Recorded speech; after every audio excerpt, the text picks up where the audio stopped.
because we are trying to figure out how to do this for the long haul, then we would be in a winning position. They say.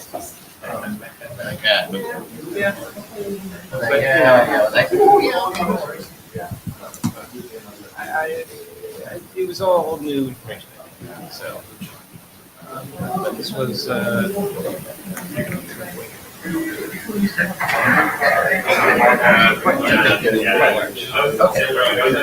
they generally seem to work?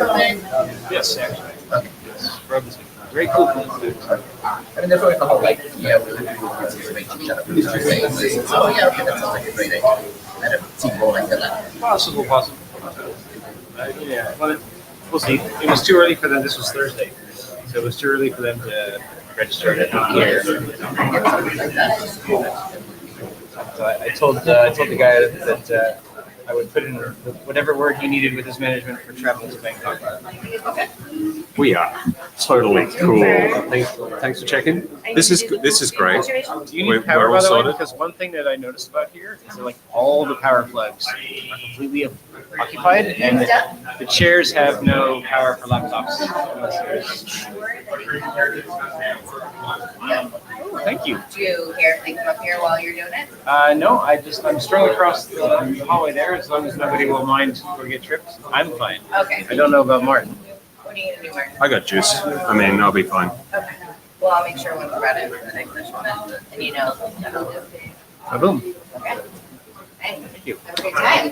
Yeah. Get wild. Yeah.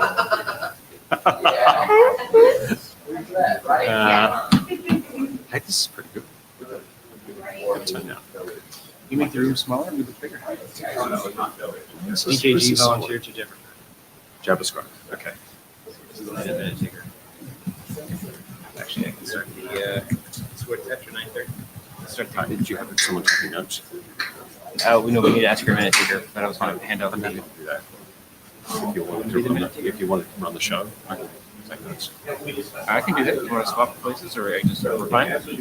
No, you've got power there, so just take the microphone. Okay, no. So you're going to take minutes. Okay, so let's hand out these. Unless last, but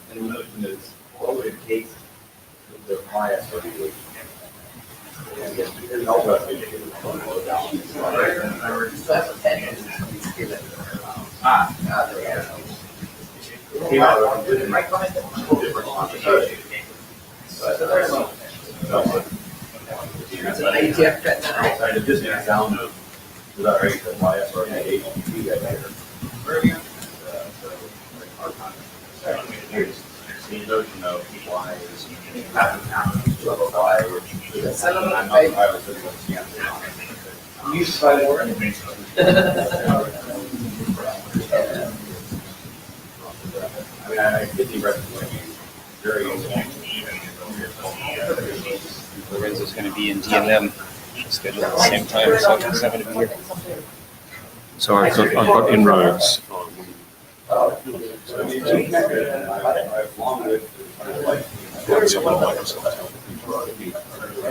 Someone at Microsoft. So they might be showing up on the mailing list? Yeah. So we're good. Okay, that'll be good.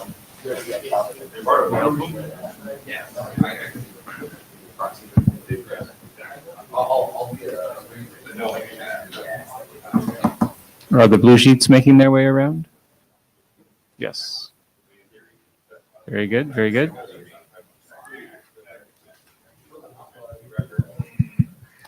Good morning. It's Tuesday morning, 9:30. You are in Capport. Hopefully you wanted to be in Capport. I think DKG has volunteered to be our JavaScribe. Martin is taking minutes. Let's see. Anything to deal with before we begin? Urgent things? Okay. Welcome to Capport. This is the note well, as usual. Is this the latest note well? I never know. Doesn't matter. Oh. Yes, it does.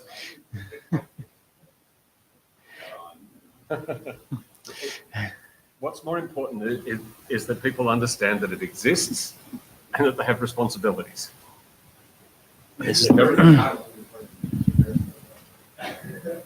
So it has been in the past translated into Arabic without people actually objecting.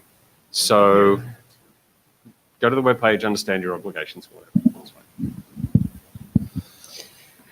Alrighty. Any agenda bashing? I think actually the not on the agenda explicitly is 7710 bis, but there's the slide after this is about that. So the chairs section may expand from administrivia to administrivia plus 7710 bis and take more than 5 minutes. Any other agenda bashing? Carrying forward? Okie doke. So after way too long a delay, I finally got a -0 7710 bis uploaded. It's missing a handful of citations. I need to find one for content negotiation, but it clarifies that the URI that we're talking about in 7710 bis is the API endpoint. It says capture portals may do content negotiation depending on the accepts header in there. If they don't see CAPPORT or whatever the Tommy, you'll have to remind me what the type is.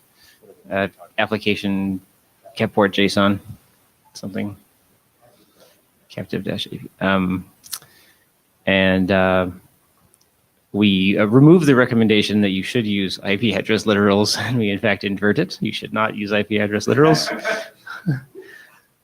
And I tried to suggest that we use this URN IETF params CAPPORT unrestricted as a URI thing to say to let clients know that they can just not bother with internet connectivity checks and just proceed straight to getting on.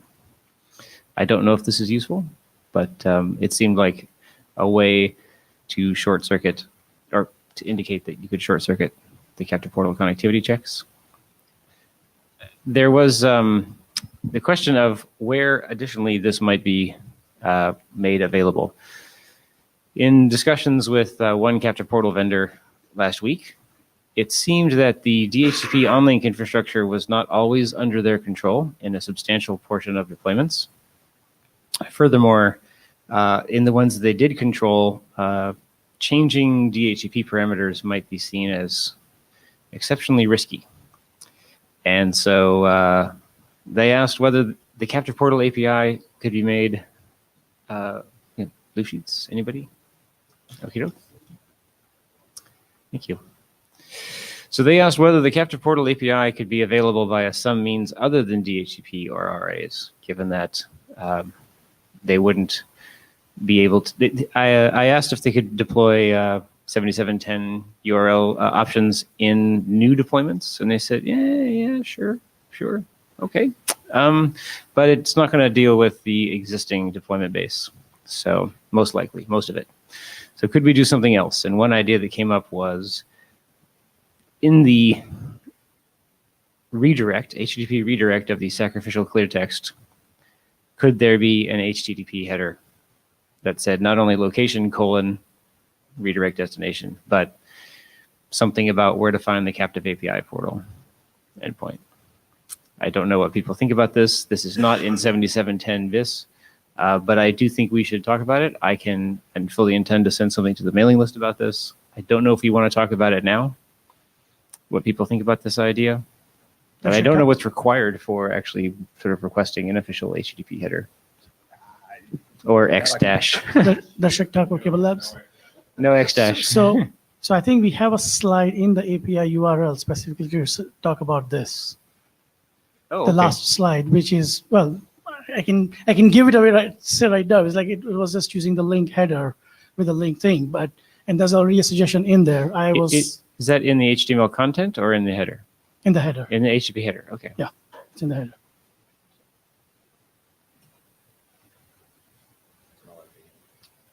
That's actually it's a great thing because it tells you if a 302 originates from a captive portal or if it's just a 302. So yeah. Sounds like we have interest in this. I take it to the list. Yeah. Definitely take this to the list. It sounds like there's some value in this, and I think to Darshek's point, there's probably some way to use this in the API potentially as well. And this should be, if approved, where should this go? In 7710 bis, or should we leave it for the API document? Leave it for the API document. Okay. Fair enough. Thank you. All right, on to the next presentation, I suppose. How do I get out of? There we go. Tommy or Darshak?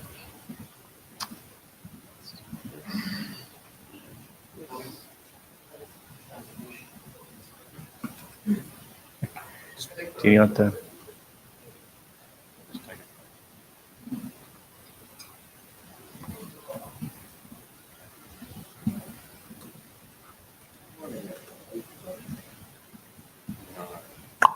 Now it is. All right. Good morning, everyone. So I'll be talking about the captive API stuff. I'm Tommy Pauly. Halfway through, I think we're going to switch with Darshak because he has some thoughts on what he just mentioned about how we do kind of the URI,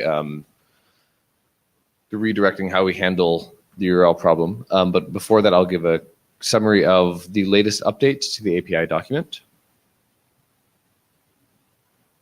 So there are a couple of different changes that we've made in the -01.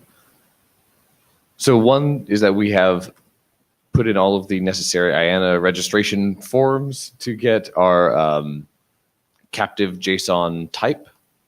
So application/captive JSON is the one that we chose by a coup. And so if anyone has complaints, speak now. So the text says that the clients should include this media type in their accept header, in their GET request to say, I'm trying to access the captive portal API, and that the servers must mark this as their content type in responses when they are serving up the captive API JSON. So I think this solves the problem of knowing what we're talking about. We also added a section on how we deal with server authentication. And the point of the authentication here is to validate that the certificate on the TLS connection for the captive portal API does indeed match the host name that we have. And so this does assume to some degree that what we are validating is at some point presented to the user in the UI as if it is some type of browser or something about the network you're joining. The overall recommendation is that you should be using OCSP stapling here because the other forms of OCSP that require actually connecting back to some other service or CRL or that those often conflict with the captive portal nature of being captive. You can do it if you want, but that is left as an exercise to the implementer to deal with if they want to go down that road, and they should just use stapling. And we discourage certificates that require AIA. And we also more clearly specify that if there's any certificate validation failure, that the UE should reject and ignore any of the information that it gets on this connection and essentially treat the network as if there is no captive portal API present. That does not mean that captive portals will not work. You essentially fall back to the current stance in which you may get redirected and bad stuff may happen, but it is going to be a lesser user experience than it would be otherwise, and we can live with that, and hopefully people will go forward and correctly deploy their captive portals. I've got a comment as well. I'm in line. Okay. Yeah, I have one question. What will be the behavior of the UE if the host name is not presented to the user? Second line. Assume that host name is presented to the user. Is it mandatory to present the host name or not? No, I mean, I think we should still be doing the validation of the certificate either way. Like, that's a good thing to do. My assumption here is, I don't think this actually is stated quite like that in the document. My assumption is that the value of validating this is that the user at some point can recognize that, oh, this captive portal at least is claiming to be provided by Google or Starbucks or whatever, I don't know. If we're just if what we're validating that indeed the captive portal is owned by evil.evil, there's not a huge amount of benefit to that. Yeah, but actually, what is the behavior of the UE if the host name is not in the certificate or is not, there is no host name for the server? I mean, essentially, we're just treating this like any other certificate validation for like a website. Okay. Right. Just follow the same logic. The host name being validated is the one in the CAPPORT URI. Correct. Yeah, Lorenzo Coliti, that that URL, it's just, you know, an API communications endpoint. You know, do you really need to present it to the user? I mean, what's it? You know, what is the user gonna evince from it? Right? There's no information there that's potentially visible to that the user can understand, and I mean, we want certificate validation for confidentiality, really, but I don't see a lot of value in presenting it to the user. Fair. To be clear, the document does not say that we're doing this. This is my comment on the slide. Yeah, so Martin Thompson, I'm making notes and trying to make comments at the same time. The text in the document and your text here, I think, misses the key point a little bit. The important thing here is that we have a long sequence of interactions, and the first one is with the network, and we kind of know that it's with the network because it's DHCP or an RA or something along those lines. But beyond that point, we're exposed to all sorts of attacks and whatnot, and we're limiting the attacks from that point onwards. So that this validation essentially is tying the thread between the different points to. Yeah. So when you do certificate validation in TLS, you do that for basically, particularly with HTTPS, you do that for one reason, which is so that you can say that your expectations with regard to the identity of the thing that you're communicating with are met. And so we establish those expectations when we get the RA or the 7710 URI. And from that point onwards, we want to make sure that no one can violate those expectations. And so that is what is being provided here. That and the fact that we're following all the standard best practices for doing HTTPS, and we like the confidentiality, and we like the fact that it's using all the same tools. All of those things are great, but fundamentally, the security property that we're looking for here is that continuity of expectations and actually meeting them. Right. Very good point. This is DKG. So I appreciate the view from the network, like reasoning about the chain of network events.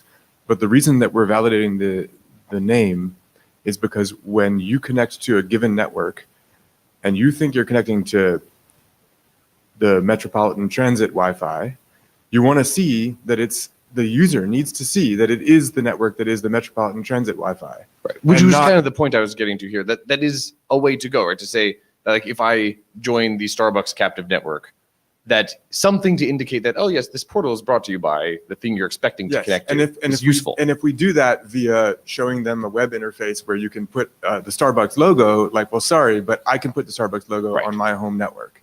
And so I absolutely agree that if the document doesn't say, it should put that as a should for the user agent. If the user is interacting with it, the user needs to know the name of the network that it's connecting to.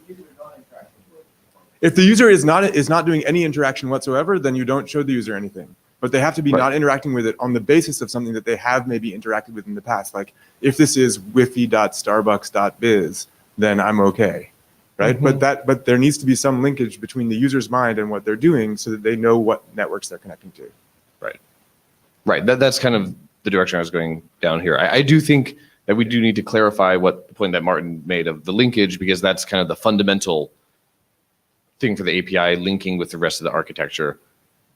But presenting something to the user is a good way to make sure that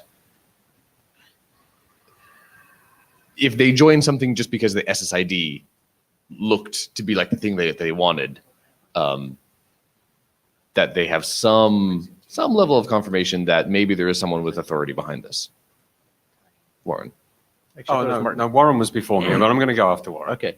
So, Warren Kumari, I'm still a little confused. When I go to the Sheraton and get on the SSID that's called Sheraton Guest, correct, what actually connects me is something called Room Links. Like, they've outsourced that to Room Links. So I don't really know what I'm supposed to be expecting here, right? Like, Sheraton, Room Links, who's these people? What am I supposed to do with this information now?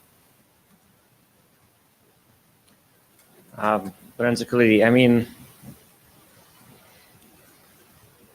this URL just comes from like an entirely untrusted source, right? I mean, we can say, oh yeah, like from the point on where we get this URL, which is basically anyone on link can send it to us, then yeah, we're going to validate that.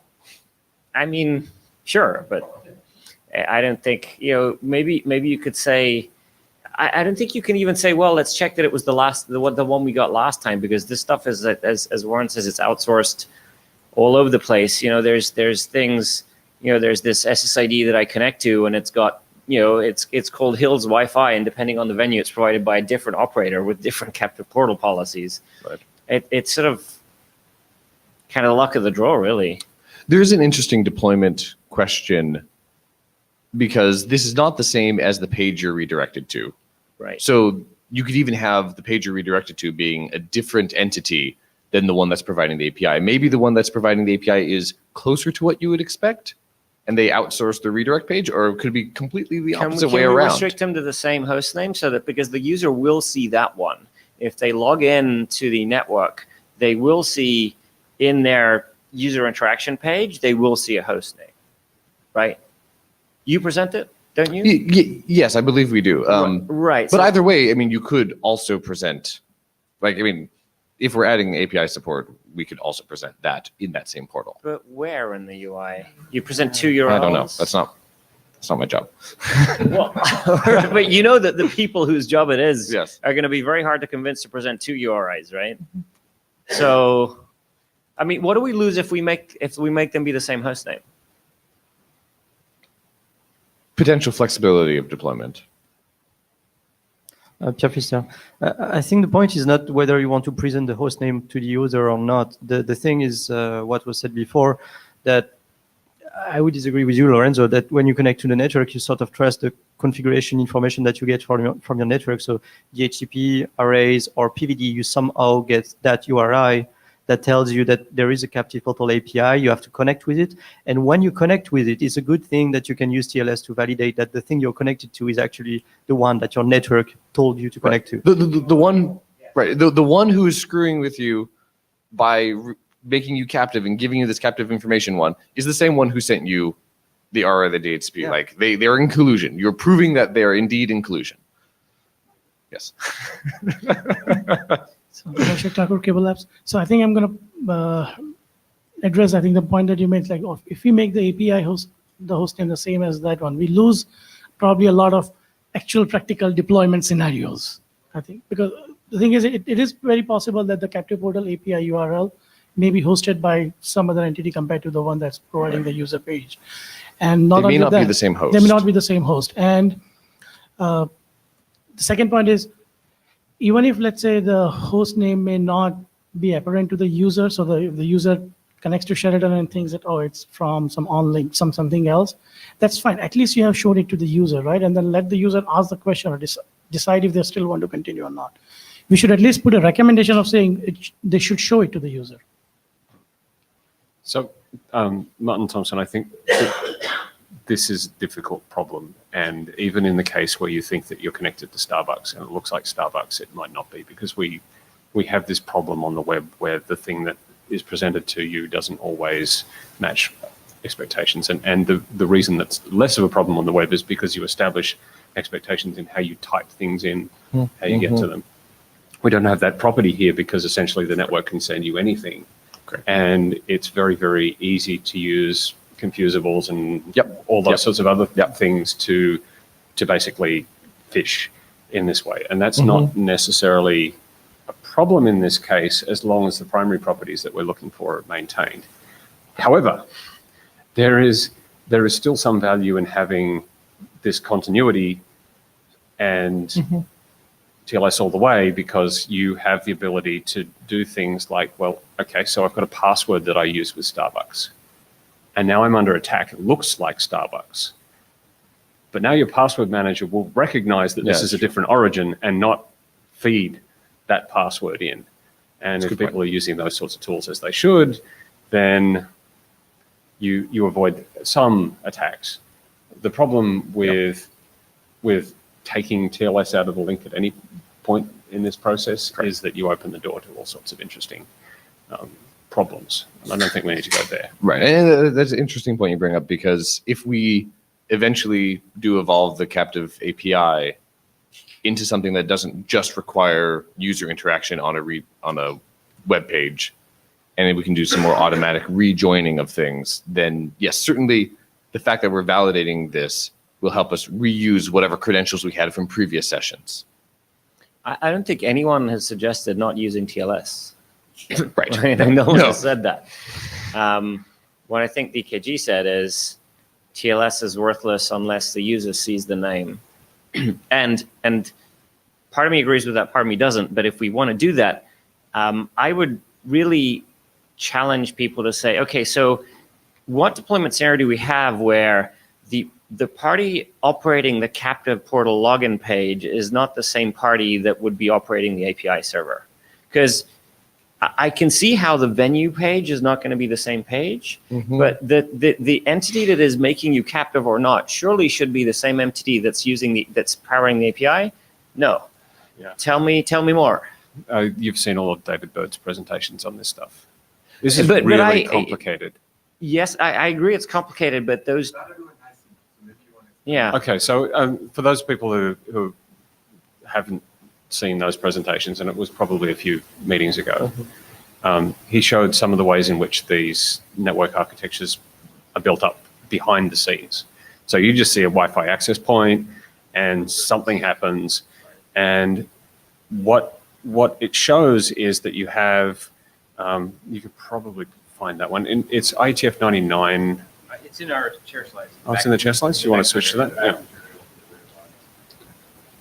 If you don't mind coming. No, So please. The concern there, I think, is that people who build the overly complicated hotspots, if they see any impediment to doing these APIs, they're not going to deploy this thing, and we're not going to get any benefit from having defined these things in those networks.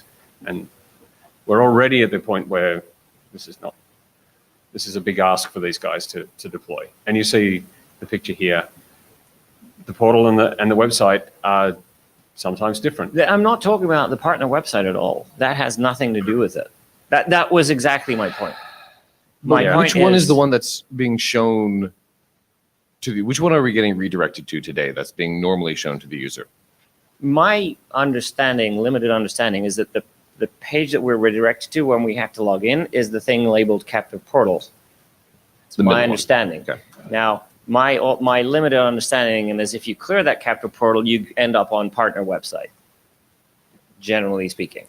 And so So you're saying require the co-location of the API service with that portal? Yeah. I mean, we should, yes, exactly. Thank you. We should check whether that's actually a cruel and unusual burden, right? That's the point. It may be that it's not, because I definitely see this separation between partner website and captive portal. But Can I ask what you think you're gaining by adding this restriction?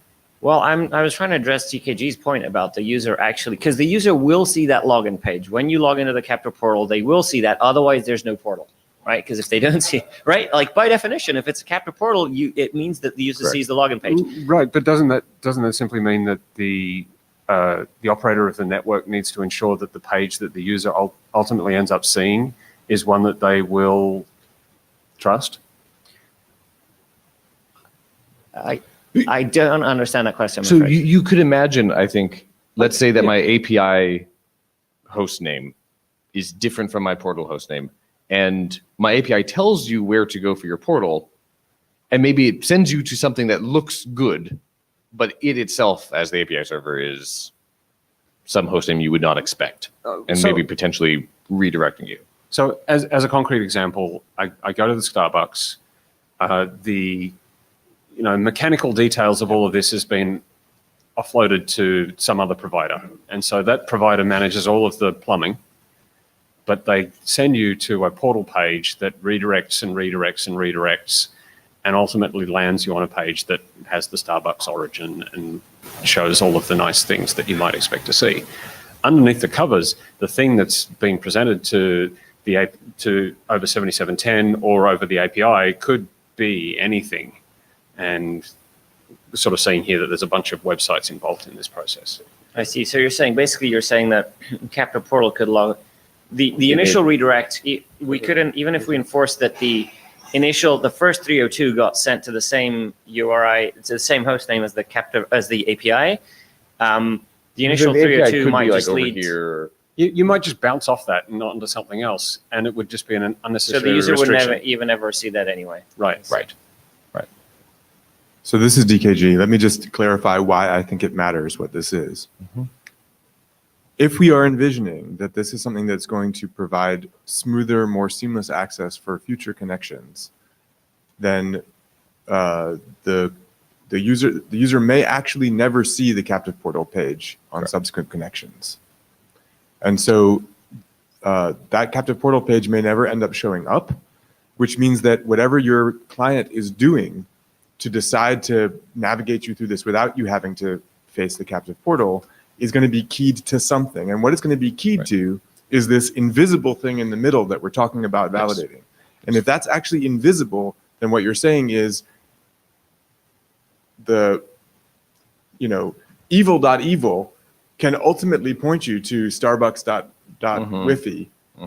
And then you go into starbucks.wifi and you think you're going into Starbucks, but whatever registration setup actually happens there gets tied by your endpoint to evil.evil. So the next time you go to evil.evil, you end up connecting there, even though you thought you were authenticating to starbucks.wifi. Right. And so whatever the user is going to see needs to be visible. Now, I agree with Lorenzo that these things should be the same thing because showing the user two different names is on top of the ESSID is confusing and users will not get it. So if the goal here is to communicate something to the user, these things should be tied together. Right. You can imagine that if they are not, then the UI highlights that in some way. Another place where this could be represented to the user, not to go too far off track, for example, in the list of what Wi-Fi you're associated to, because this is actually potentially a longer lived thing or something that's happening automatically. So essentially your captive portal SSID could be annotated with, captive provided by this. With even potentially like a way to like drill down into that and say, here's the properties that we're aware of on this network that look like captive portal properties. Kyle LaRose, just one quick thing. I want to make sure we don't lose sight of this, but we're not solving captive portals only for Wi-Fi networks. We're solving it for wired networks, cellular networks. So it might not be something you explicitly connect to. That's fair. If we have a button, if we have an affordance in the UI of any sort to let the user connect to the login page after the fact, then maybe there's going to have to be some space. Or to see how much time they have left or whatever. Oh, the time. Can I? Oh, is that in scope for this presentation? No, because probably not. We can let's probably jump back to the normal slides and just clear out the presentation. Let Darshak talk. All right. This is very interesting. I think we should probably have more discussion on the list as well. Take it to the list. Great. So these are just a couple questions or comments that have come up from the list when we got some reviews of the document so far. One of the things that I think needs to be further emphasized in the document as it stands is that the list of keys and information currently provided by the JSON API is not exhaustive. Some of the comments were like, oh, this is a fairly naive approach of saying, oh, yeah, you have a UI portal, you have the potentially remaining time, potentially the remaining bytes. I think we fully recognize that at this point, this list, especially the optional values to have the remaining time or the remaining bytes, is a bit of a straw man, and it does need some more nuance there and potentially extensibility. We can see that just being something that we discuss in this group as we are working on the document to clarify that, but we probably also want some mechanism by which people can extend the keys that they're putting in this JSON format. So I don't know if we have thoughts about the appropriate way to do that. do you extend JSON? Maybe you just define new keys. If you have proprietary keys, people can put whatever they want in here. You mean like bring it to this group? Right. Essentially, is there a process in which, someone, like, do we have extension documents in which people just define new keys? I don't know.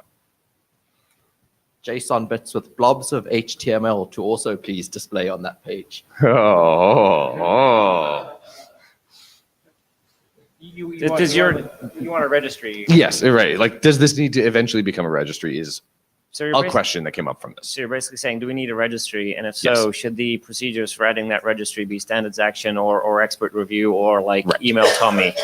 Or Right. That is potentially a direction that this takes us down. And so as a working group, we will need to think about that if that's something we want to do. Yep. Well, I mean, it'll be like, I don't think we'll survive IESG review if there's no extension process, right? Exactly. So, right. So, so yes, it is something that will need to be a fix that comes in a other version of this document. Great. The other thing that came up, I think, based on David Bird's comments were, what are some of the edge cases? What are the failure cases here? So just to review, I think, how the document and the API stands today. If everything is working and essentially you are advertising a captive API on a network that is truly captive, then everything is hunky-dory. We have a pretty good user experience. We know where the portal is. We don't have to deal with redirects. We can make sure we present it to you. And then the two failure cases are the cases in which maybe someone's advertising a captive API on what would otherwise not be considered a captive network. This is an interesting question that was brought up. You could imagine this potentially being a good thing in which, this network has given you extra portal information without blocking you, just to give you some user experience. But it's also, an invasion of the user experience without potentially adding too much benefit. We've decided, is this a harmful thing? Do we need to worry about this?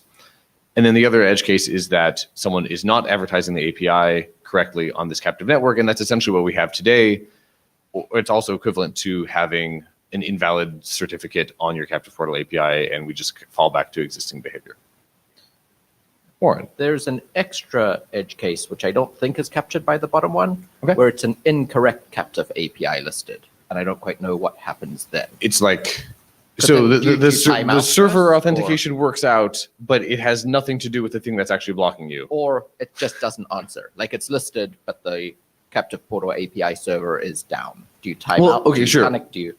Right. I mean, if it times out, I think then we essentially fall back to existing behavior. Well, so what you imagine is that this thing is governing the behavior of like what we consider to be like the captive interaction, like the sheet that pops up. If someone goes into a browser and just tries to load a page, they may still get redirected or get the other behavior. This is talking about what is governing system behavior. So maybe it does delay the system automatic behavior.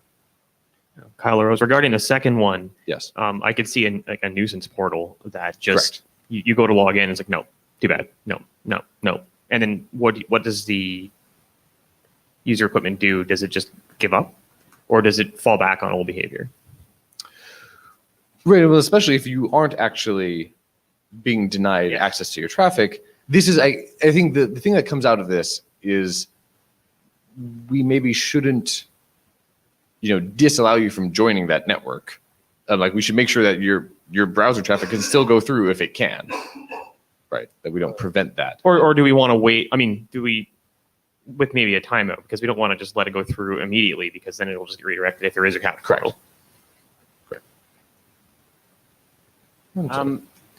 I think there's non-captive network could also be a captive network that's currently logged into, right? Correct. So I would say number 2 is not really a configuration error. I mean, I think that's my thought as well. Like it's just they're giving information. It could be a nuisance, in which case. Well, I suppose if you do 7710 and then you could like... If you're just trying to essentially pop up a random URL into the user's face, that can be a nuisance. If you can, if you get it from... If you get it from the 302, then that nuisance is basically shares fate with the nuisance that you pop up the login page anyway. Exactly. Right. And in some cases, I think this is potentially somewhat useful because there are some services, let's say like on airplanes, in which I want that landing page because I want to know how far my flight is along and all this other cute little information. But maybe I am already allowed to use the network. And so how do I get back to that page, et cetera, et cetera. So this solves that. So it also provides perhaps an incentive to the operators by providing a UI affordance to learn more about the network or visit the venues page. Exactly. So I don't know. It seems reasonable, I think. Yep. All right. I mean, this does also feel a fair bit like it might be abused, that every time I join a network from now on, somebody's going to pop up a shiny website for me offering. I mean, I guess that currently is kind of a thing that captive portals do anyway, but it feels like this might make it easier to pop up a, did you know that we now have Blarg on sale? The fact that we have a captive portal API and that we join the network does not necessarily mean that we have to pop up the page, right? Because if we are aware that we're already logged in, hopefully we do nothing. So the question is, if they lie about being logged in, what do we do? Right.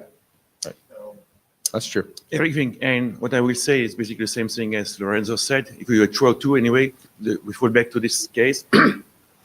But displaying an URL could also be a frame of 1 pixel by 1 pixel outside of your viewport containing hostile JavaScript or whatever. But it's the same thing as 302, right? Anyway, so nothing new there. Should we not do 7710?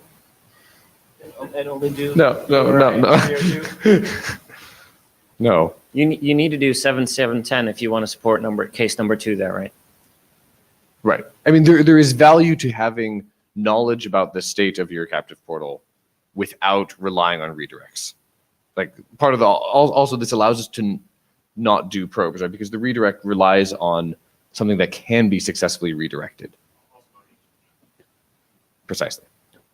So, Martin Thompson, just in response to Eric's point there, the fundamental premise of the web is that you can do that safely. I mean, if we fail at that, as we often do, that's on us as those people who provide the browsers.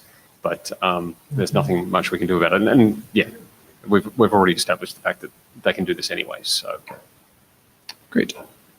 With that, I'm going to turn it over to Darshak so we can talk about how we can avoid using 7710. All right. So I'm Darshak Thakur. I'm from Cable Labs. So I actually had some text also that I was supposed to publish for this, but I wrote the text and I didn't like it, so I didn't publish the text. But I think what I wanted to try to do was just kind of throw it out for discussion and see what people think about it, and then we'll see if it makes sense.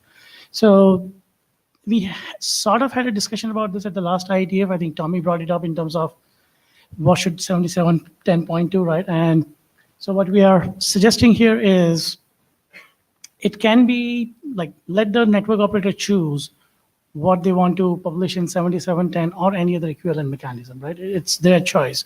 What we provide here is, if they are already advertising a captive portal URI in 7710, then we already have the user portal URL key that will point to the user portal, and the user can, and the UE can actually find that. If they want to advertise the user portal, then we register in the API document or maybe in the architecture somewhere, we registered a link header with whatever, some link relation, we can figure that out. And that one, captive API, whatever, right? And that one points to the captive portal. So if the user actually gets to, if the UE actually just goes and receives an actual portal URL page, it can still look at the link header, it can still find out that there's a captive API URL there. So you actually have kind of a connection both ways. And then we don't have, benefit is we don't have to decide if we want, what we want to do with 7710. We may still want to fix 7710 for other reasons, and that's fine. But at least with this, we just give a suggestion and let the deployer or the network operator choose. So, and let me see if there's anything. So I guess I already just covered that, yeah. clarification that this would also work with the 302 redirect, Yes. the sacrificial one. Yep. You would use that. You could use that in the same context, Correct. and you would get the same information in the same way. Yeah, because I guess the question would be, if the user ends up on a page after a long sequence of redirects, which one of those redirects had the link relation Link attached to it? relations, yeah. And so I guess the answer would be, well, any of them. Yeah, exactly. That may be a problem. We can discuss that. Yes, that's a good point. So Warren Kamari, let's say that I join a normal network. There's no captive portal. And I connect to the internet and I browse around for a while. And then eventually I stumble across evil.example.com. And it includes one of these links saying, please go along and use this captive portal API and come back every 30 seconds in order to make sure that you still have, time remaining. And now for the next, 3 weeks, everywhere I go, I'm happily checking in and telling them where I am. this is part of like the current UE is when you get redirected to a captive portal, knowing that you are behind a captive portal. This is for those URLs to advertise it to that, not. So right now in the UE, right? How do you actually, whatever mechanism you're using to load up your special, you're doing your probing, and whatever mechanism you're using to find your special page is where that is the entity that's supposed to provide this the URL back.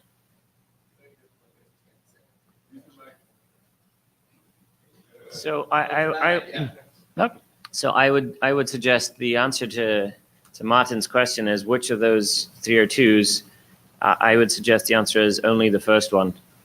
And the first one is essentially the same tofu model that the DHP URL has. If someone's able to manipulate your on-link traffic, then they get to choose what you do. Yeah. So Warren Kamari, I think it's also, but it would have to be also not just the first 302 that you see, but you can only do this for the first few seconds as well, because, right, you might connect and not see a 302 for a long time. Well, if we do the sacrificial probe, yeah, then but then you've defeated the whole point of all of this. I really don't hate the sacrificial probe. I really don't care about it. We do it anyway. We're going to have to do it till the end of time, pretty much. I mean, from an implementation perspective as well, the sacrificial probe's already there, and in our implementation, it happens to be an entirely different component from the one that actually displays the login page, which we don't display unless the user actually interacts. And so there's a difference in terms of trust model there as well. So Eric Kinnear. So just a point on the captive probe. If you're on a portal that then later becomes captive because your time expired or something like that, I don't think we can guarantee that you always have a probe that's going, that is going to come back. So you may hit a redirect sometime later for some totally legitimate traffic. If you have it, but yeah. Have it, yeah. But it's mandatory in this, is it not? No, it's not mandatory, it's optional. And even this one is kind of an optional. It's a should or a option available to the network operator. So. Speaking of which, so option C, choice. Choice is good, but it increases testing burden, and it provides opportunities for misconfiguration, which agreed. B seems restrictive in the sense that I tried to argue for that about 20 minutes ago. I was like, no, that's too hard. So that I think that leaves us with A. Is that right? I don't know. Well, so A is something. The question would be A would be something we register it, and then it's up to, we will still have to provide some deployment or some security guidance around when the UE should actually look at it, right? So I think the trust model for the HTTP redirect is different from DHCP and RAS. It's not tofu because many hops off link might interact with whatnot. We would have to have some guidance for this link relation saying that browsers were not really supposed to do anything with it except pass it off to an operating system component for subsequent evaluation. Yeah. Is that the kind of thing that happens? You understand what I'm saying? Yeah. I understand what you're saying. I think what Lorenzo was saying was something different, which is that you make a request with an expectation to be receptive to receiving one of these things. And when you are receptive to one of these things, then it has meaning. Yeah. In every other context, so Yeah, browsers no. in particular would just look at this and go, link relation, like they do with all of them, just about. And that's fine. And I think that's actually a property we like it out of this, which is that unless you're specifically looking for this information, you're not going to do anything about it. Correct. I think that's really the intent here. I think that's yeah. But what about the idea of having a possible mechanism at the operating system level where browsers could say, I observed a captive portal API link thing. You might want to decide if that means I'm captive again. Yeah. So, does that make any sense? So we have a mechanism in Android, basically, that apps can report, I don't have any working network connection. Please check it out for me. And we redo the captive portal stuff. And sometimes the captive portal is back, and sometimes their server is gone. Oh, yeah. But we handle it. Yeah, I think. Tommy, just the conversation about having a very, the specific probe that this is a connection in which I'm trying to detect a captive portal, and I only want that response I only want to use that response if I'm doing this. It makes me concerned that, if we add the definition of the link relation and someone just sees the definition and they see it come back and they don't read that part of the document, that, they could end up doing it in the browser and not at the system level. But does this mean that if we're doing our captive probe, should we add in the accept header for the captive API JSON? Yeah. Essentially do a probe for the API as an accept thing to when the other side detects that, it's oh, this is apparently what you want to get redirected to. So yes, I think. Why not? Yeah. So you get if you're doing the probe, right? You get your probe, and if the probe response, if you're getting a 302, right, you can choose to interpret that and go to that URI and find out if there's anything you want to use from there, right? I mean, that could be the API URI. Define that a captive probe has this format and is trying to accept this thing.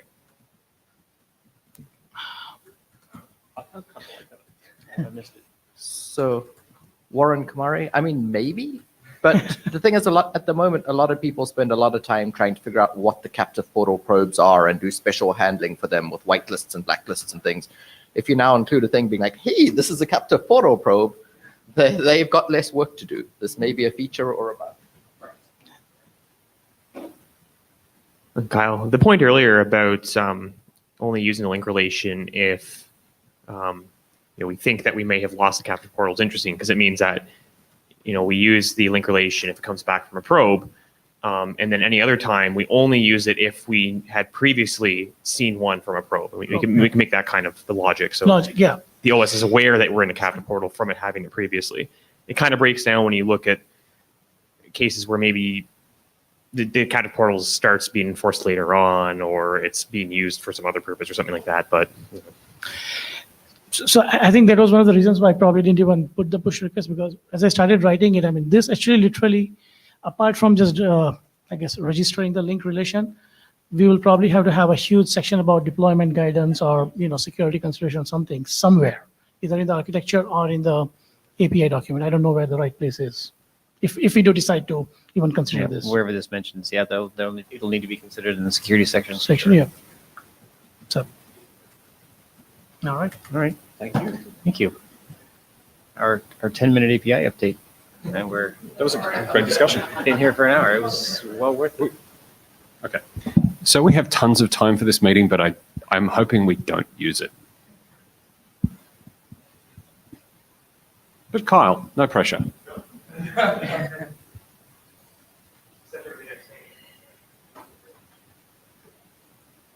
Wait, forward. That one. This is great. It's forward. What's this about? Yeah, I'll find out. I'm Kyle Rose from Agillicus, and I'm going to present just updates to the captive portal architecture between now and, the 02 and 01 version. All right, so first I'm going to summarize the changes. I'm going to talk a little bit about the signaling protocol we've introduced, and then just finish off discussing some open issues and questions that have come up on the mailing list or in the GitHub repo. So what have I changed? Well, so we added the requirements so nicely provided by Lorenzo for the signaling protocol. We sort of stripped out ICMP, or we did a set and replaced, ICMP with signaling protocol for the most part. And there's a bunch of typos and spelling mistakes because I was dumb and didn't run it through a spell checker. I fixed those. All right, so the signaling protocol, as I hinted, it's very similar to the old ICMP workflow. It's just we've replaced it with an abstract concept called the signaling protocol. Define some requirements for it so that when we go to actually implement one, we'll know what to do. Just stepping back a second for context, the last IETF, there was a bunch of debate about using ICMP to signal that you were captive. And correct me if I'm wrong, but we decided that rather than try to solve that problem in the architecture document, we would sort of just describe at a high level what we want that protocol to do, and then make it optional so that we could actually deploy captive portals without it if we need to, and then finally move any specification of it into a separate document. Okay, so moving forward. So the requirements, if you've read the document, are essentially that it's not easy to spoof, so you can't just have it coming from randomly on the internet. That you can send it before the portal closes to inform the user that there's a pending expiry. And those are sort of the two main ones. Another one is that there was, I hope I didn't misinterpret you, Lorenzo. There was minimal information in the message. That means that really keep it simple, just give enough information to the user equipment to make the decision it needs to about whether or not it's captive, whether the stuff's going to expire, et cetera.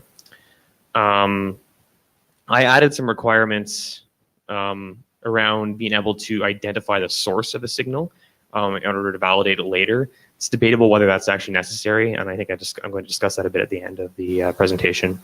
And finally, I added a requirement about it not needing to be reliable. And I wanted people who implement the protocol to be aware that it's not a TCP signal necessarily. It could be something like ICMP, or it could be something like a UDP packet, and that they should be aware that it can just get lost. And if the user equipment keeps on trying to connect, keep trying to send the message. If just be smart about it. Lorenzo Colli, so from after having talked to friendly captive portal operators, I'm sort of grown to be worried about the ability to send this before portal closure, particularly if such a signal might result in UEs presenting to users some plea for attention. I was actually wanting to make a comment about your draft where the expiry time. And my fear is that we can't have nice things in the sense that if there's an opportunity for a captive portal operator to say, your time left on the clock is 3 minutes and 20 seconds, and so we would if we dutifully present to the user a notification, 1 minute and 30 seconds in, and show, hey, click on this page to stay logged into the network. They would do that as often as they are able. And so my fear was that we would be forced to tie the expiration date, the time left on the clock, to actual expiration, in the sense that we'd have to run a probe and determine that we were actually locked in again before we would honor that. So I don't know if this fear is justified or... Well, could we do something to mitigate it? Like, the UI experts put a snooze button on it and say, you know what, I hate this thing. Make it go away for a while. Okay, Tommy shakes his head. Tommy Polly Apple. So for the expiry bytes or time in the API, my thought was not that one should prompt at all. But for example, like if you had a page that was like, oh, here's your network settings, you could have essentially say, the network said you have this much time left. Here is a link to the portal. If you want to, of your own volition, click on it. And if you say, oh yeah, that 30 seconds is bogus, then you won't do it. But essentially it's, I paid for an hour. it's a way for the system to handle the clock for me. So it could have like a countdown going or something. No, it can even just like keep a clock. So I could have this window open, like they actually do this on a lot of captive portals, like on an airplane. They'll have the countdown timer if you leave that window open. The point of this is that could be a system level window that says they reported this countdown timer. Here it is if you want to see it. So I'm more okay with that than I am with having the signaling protocol be able to do this, because it could continually change its mind, and it can essentially pester you with this a little bit more. You could represent it in the same way, but if we have an API, I'm not sure what the value of a signaling on the wire is before portal closure. Because like, how long before portal closure should that come? And so even if it's not necessarily pestering the user, are we encouraging people via this mechanism to pester the radio on the device and just send packets to wake up the device and say, hey, you may be about to close, and the user doesn't care, and there's no point to send that traffic on the wire? A few things to say in response to that. So what was I going to say first? Crap. So regarding a portal pestering the user, I mean, they could do that right now. Why don't they? Right? They could just keep sending redirects every 3 minutes. I guess the difference is that it actually... There's collateral damage if they do that. Okay, and I guess it's a little more impactful when it's actually interrupting the connection as well. So, I think the idea with the signaling protocol was that it's potentially more reliable, and that is coming from the thing that's actually making the decision. That was one of David Bird's big points, is that if you make all of the decisions centrally, it's a lot harder to misconfigure, a lot harder to mess up. So maybe that's part of the reason behind it. Regarding there's a little blurb in the draft talking about why we have that, and it's to make it more seamless, so you don't lose connectivity first. So maybe rather than you could, I guess it would be up to the UI to decide. Okay, well the API said we have 10 minutes till expiry. Let's maybe do something in 9 minutes. So yeah, I guess I was going to make something similar. Captive portals can currently do this, and some of them do. But it seems that having an ability to at least signal, you should come back and look at the API, please, would be useful. Because I mean, some captive portals, you sign up for an hour, and the timer starts now and continues running for 60 minutes and then stops. Other ones, you sign up for an hour, and then if you decide to leave the hotel and go to Starbucks and get some coffee and come back, the timer stops. And when you reconnect, you should come and have a look. You thought you only had 15 minutes left. You now actually have 45. We could also agree that the user will only be annoyed if the timer, you should probably log in again, if the timer says that it's less than 5 minutes, or maybe something that the user sets. So, they could keep saying, like, come look at the API, come look at the API. But if we don't do anything with that information, they've got no incentive to send it. Maybe. So I don't think there's an incentive for the captive portal operator necessarily to ask the user to go to the API. Right? The only thing that appears to me to be an incentive for the US operators is to show the user stuff. Everything else is cost.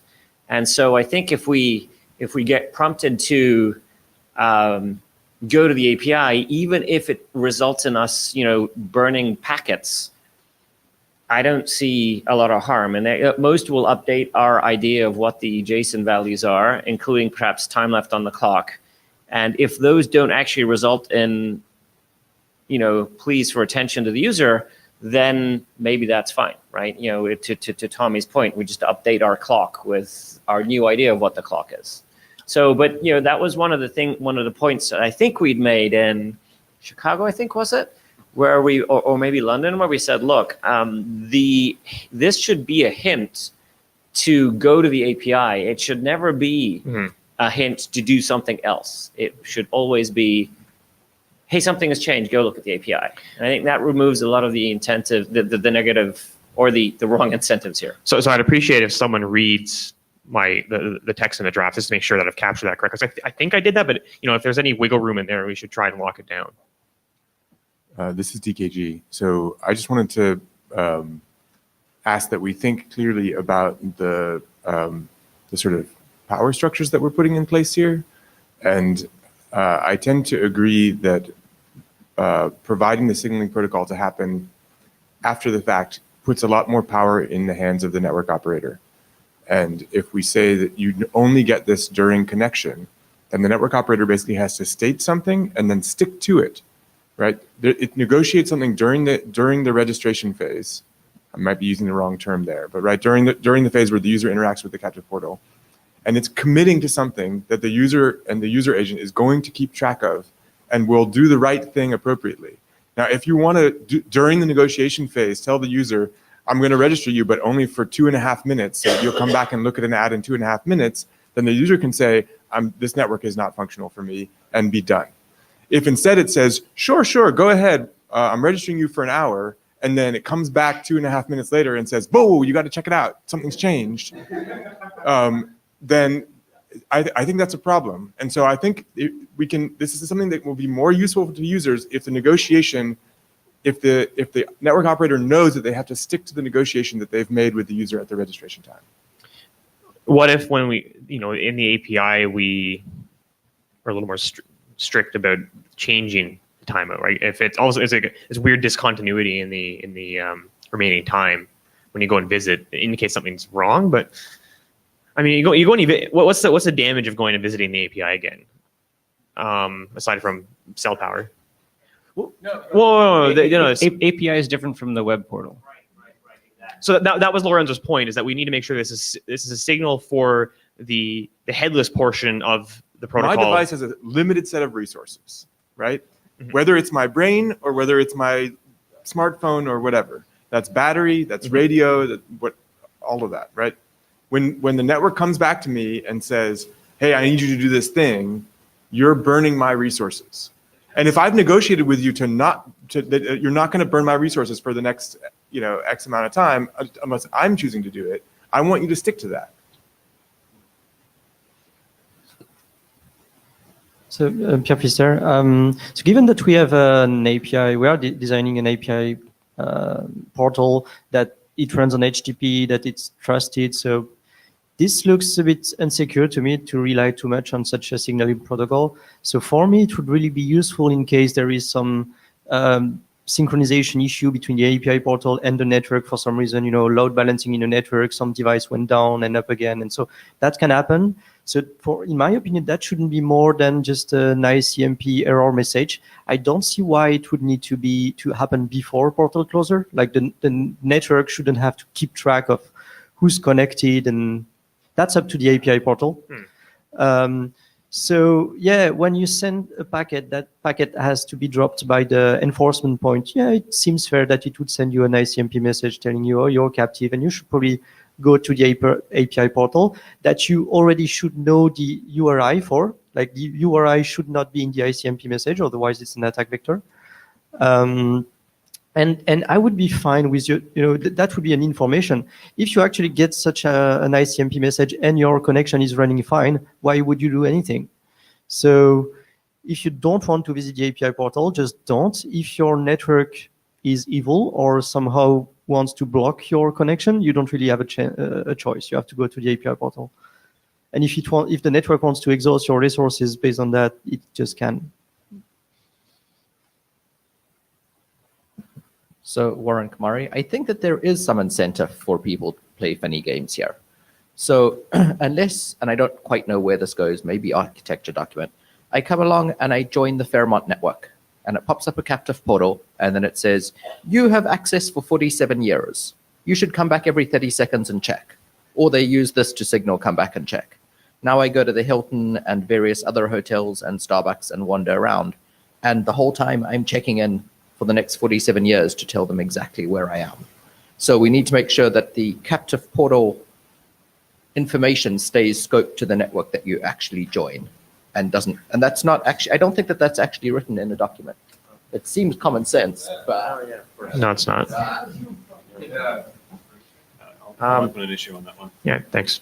Lorenzo, I think we have to accept the sad reality that there is no enforcement of anything that is in the API at all, right? Because the user doesn't see it, and therefore they can't keep anyone honest, right? The only thing that, so to my point about, to the earlier point about we should only do this on initial signaling, there's nothing in initial signaling that makes this remotely trustworthy at all. The API is just there for, information, and you can't trust any of it. Because the user is not in a position to enforce any of it or to keep anyone honest. So I don't see. There's a lot of ways that networks can use your battery. They can send you packets and they cause you to drop them, and something on your device will wake up when you do that. Even if it's just the chipset, it still does wake up. And so they can flood you with packets. They can do all sorts of stuff. And I think if we don't give them incentive to do that, it's just going to be more trouble than it's worth for them to attempt it. So I don't see. Yeah. So if all that happens when we do this ICMP is we hit their URL and ask for JSON, then we're just they're just imposing costs on themselves to do extra SSL handshakes for no benefit. Because we update our idea of the timer that's left on the clock. We don't do anything else. Particularly if we don't show anything to the user, they don't care. So. Tommy Polly, 2 points here. One, just to what Lorenzo was saying, you could imagine that if there is information in the API, like expiry time or something else, essentially the moment you get through the portal and we're like, hey, we're good now, the system could give a summary of hey, you've joined this network. It says you have this much time left. And that is the opportunity at which the user says, but I paid for an hour and you say I only have this. So it's potentially a way to confirm. Is that useful? Is that spoofable? Sure. The other point, kind of based on what Pierre was saying earlier, I'm not totally sure about all the deployment models, and someone like David Bird would be able to help with this better. But when we're looking at the indication before portal closure, that assumes that the thing that is giving the signaling, like ICMP, is aware of the kind of the long-term state of these and when it's going to close. I could imagine an architecture in which the thing that is sending the ICMP or the redirects simply just has a whitelist and a blacklist or just a whitelist of these are the addresses that are allowed to get through, or the MAC addresses or whatever, to say, okay, on or off. And it is some other entity that actually is doing the countdown of the time and just essentially updating a rule list somewhere else. So it may be difficult for the same entity that is giving you the signaling of you're blocked, to also have the nuanced notion of, and 30 seconds or 2 minutes before this person is about to be blocked, then go give them some other update. So, I mean, I think that I put it in the documents that it's a should, not a must, send a signal. Sure. And that's a good reason to have it as a should, not a must. Why would we even send before portal closure, right?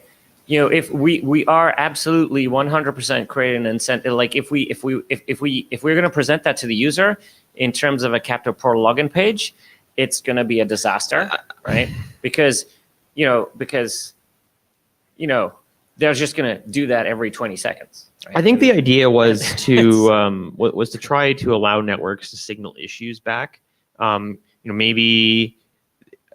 That's what destination unreachable is for, right?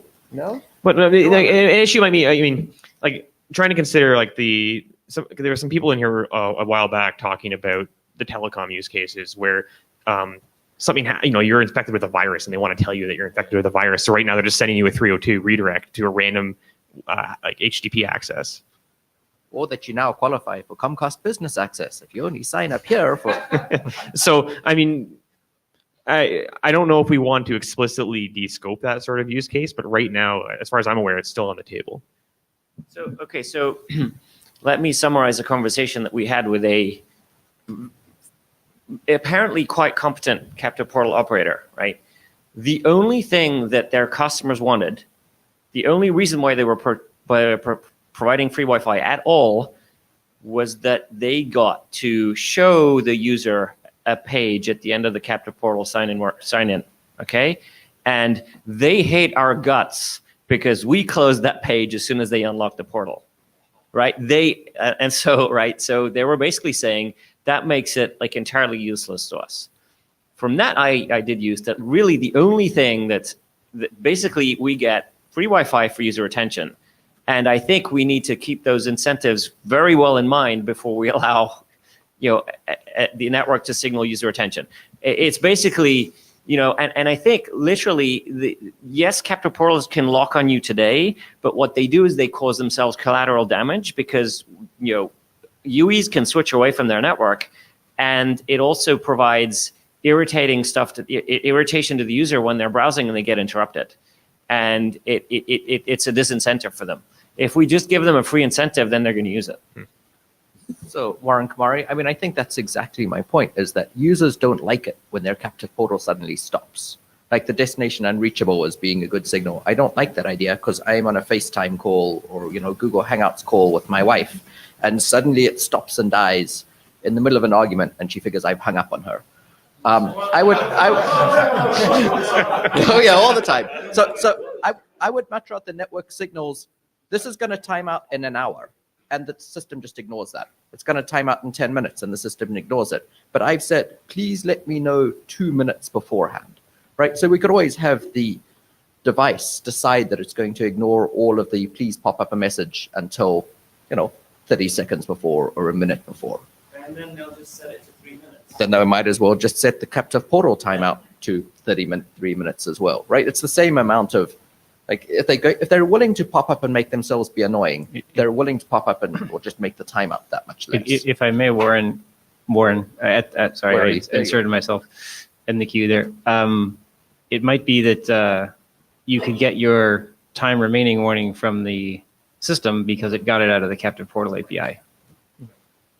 And not from destination unreachables. No. And one very hypothetical thing I would put to the room for consideration is, what if we just stick with the existing ICMP destination unreachables as the enforcement thing when they want to shut connections down? We remove signaling protocol altogether and replace it with a recommendation that operating systems provide a mechanism for applications to request reevaluation of network access.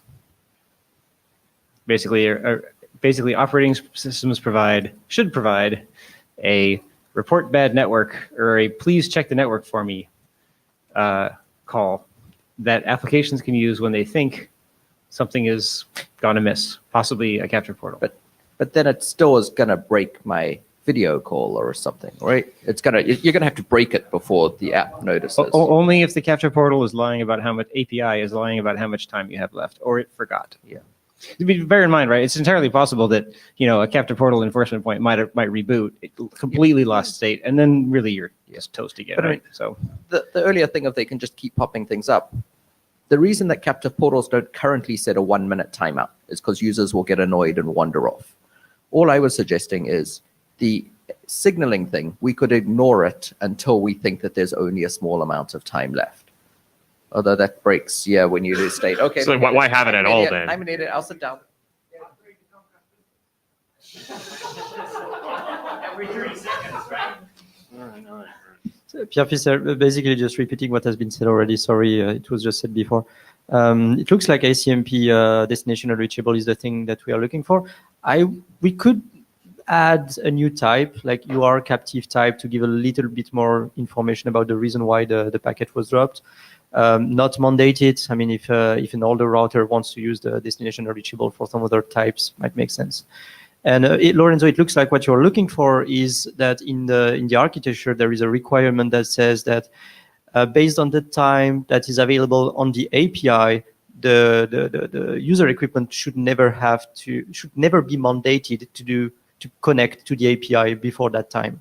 So when you log into the portal, you pay for something for some time, and that time should be the one that's given by the API, and you shouldn't have to connect again and again and again every time you get an ICMP message. That's what you're looking for, I think. That's what you ask for, Lorenzo, to make sure that the host doesn't need to do more connections than what the API asks for. And if the API says, oh, you're only allowed for 30 seconds, what do you want to do? Yes, sure, you will have to connect to the API every 30 seconds because that's what the captive portal lets you do. Or you want to mandate that shouldn't be less than 1 hour? personally, I don't care about, like, I can hit the API every 5 seconds. No one's going to make me do that. No one's going to care unless there's an incentive in the form of like annoying the user with an ad. And in that case, I promise you they're going to do that. And that's the thing I'm trying to ensure here. I don't care, if we get a signal hit the API, sure, we'll update our counter because our clocks might have drifted. I don't know, who cares? No one's going to ask us to do this unless hitting the API is actually going to result in us annoying the user. And like I said, my fear is that we can't have nice things. Yeah, but just like you said before, if the API just gives 30-second leases, it's going to annoy the user enough that it's going to hate the captive portal service, and it's going to wander off. And my point to that is, like I said, we can't have nice things, and so even if it says 30 seconds, we're just going to ignore it, right? I mean, like the only way I see around this is Tommy's suggestion. It says like the summary says you're now logged in for an hour. And then the user might get pissed off if it locks before then, in which case, right? If we get told to hit it again after 12 seconds, and it says like, yeah, you're actually now logged in for 2 minutes. What do we do, right? And my point is, I think we have to design this with an adversarial mindset, right? And so, like I said, I don't care if we hit the API every 20 seconds because no one's going to make us do that because it's just like it's going to increase the load on their server, and they're not going to do that, right? So there's no point. There's no attack vector there. The attack vector is in terms of user attention. Dr. Thakur. So I think maybe I'm missing it, but I think I just wanted to point out that when we talk about the either the captive, you're either logged in or not. I don't think logging in is actually always a binary state. You may be like.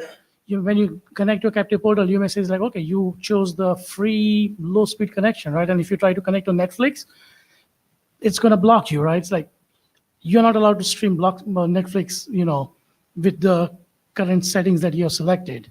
So how do you? I just want to make sure that that is a reality, right? Is like, how do you account for that? I don't like reality here. I'd encourage people to take that one to the list. The discussion about selective blocking of services is an interesting one, and perhaps not something that we don't have that on the agenda. Can we get rid of that topic forever? Here's my suggestion. Okay. We start a thread on it. There's a massive argument. We declare that there will never be consensus, and then we drop this topic. Please, I'm happy to do I that. can write like in passionate emails. I can like rail at people, risk being banned from the list, and like you can do it as well, and you can do it as well. And then we have this great argument. Say, okay, there's no hope of ever reaching consensus on this. Let's declare it out of scope forever. So my understanding was that we wouldn't engage on this topic for that reason.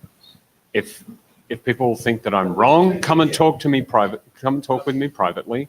But my understanding was that when we built this, the expectation was that any such information of that nature would be left to communication between the network operator and the users using the captive portal pages or what have you, and we wouldn't provide any specific mechanisms in support of those sorts of things. I think the problem comes when we have a mechanism that seems to offer some benefits, but also has some downsides. But then one of the possible benefits that is really strong for it is this use case, and I guess we just need to strike that benefit from consideration if we're going to. So I wasn't necessarily suggesting. I wasn't necessarily suggesting that we need to do anything about it. All I'm saying is we at least need to account for the fact that that's a reality, right? And whatever we recommend in here has to at least say something like that could happen, and you do blah, right? We don't deal with it, but we at least have to mention it. I know we're not going to get any consensus on it. Okay. So you're suggesting that we need to at least address the issue, even if the way that we address it is to say that we're not going to address it. Okay. So, Warren Kumari, I can't tell if this is part of that third rail subject or not. I get on a United plane and I connect to the network, and it gives me automatically the pretty thing that tells me how far the plane is and streaming from their internal, thing of movies versus connect to the internet. Is that a differentiation of service or no? Because one sort of directly behind the captive portal and one isn't, right? Like, you know, I get internets, but the internet is very limited to just the stuff on this plane. I mean, you might be able to argue that, you know, if you draw some boundaries that, you know, you think about it, like literally it's on the plane with the captive portal versus not on the plane. Yeah, I mean, I think okay. So to the earlier point, this is the reality of things. You know, it's also a reality that we can't write anything unless we get rough consensus on it. And certain topics, there's just like no point in discussing them because we know they're not going to result in consensus because we've had those discussions recently and frequently, and we just end up with the same conclusion. We can't write anything unless we agree on it, is the point, right? Do you think we can agree? I think we can agree. That's my point. Yeah. So my feeling is that we are forced that we will only be able to agree on a model which has essentially a binary captive state and stuff that's inside the portal and that's available regardless of whether the portal is unlocked or not, and the internet, right? And I think, you know, we can probably agree on that. I don't know. I don't think we can agree on anything else. So we might as well say, look, it is out of scope, and because I don't know. Maybe I don't know if we can say there's no consensus, or we could say, look, you know, it raises. Isn't there some IAB document that we can point to, or something that's already written down that says we're not going to engage in this topic because blah. 4084. Yeah. Tommy Pauly, I agree that we should not engage in the raging debate that Lorenzo proposes, although it would be really fun. Yeah, exactly. I appreciate that. I think the one thing this brings up to me is that while we should be designing for the internet or not use case, there are captive portals that do partial blockage today. So I think we should have as a requirement to ourselves that any solution that we come up with, which is less bad for internet or not captive portals, is also less bad for the other ones.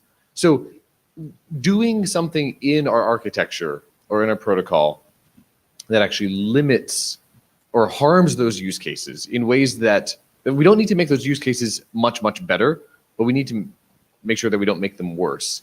What I'm concerned about with the signaling, let's say if we did have, this is not what you're proposing, but like an ICMP error that every time I get an ICMP, you're captive or unreachable or something, that then I actually pop up the portal webpage to the user or something.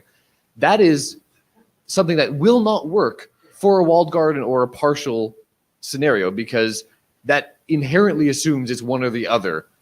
Because I may have done everything I can possibly do or want to do with the portal, and I'm still blocked on Netflix. And so the fact that Netflix gives me an ICMP or some signal should not cause me to do anything more, because that is potentially the good steady state.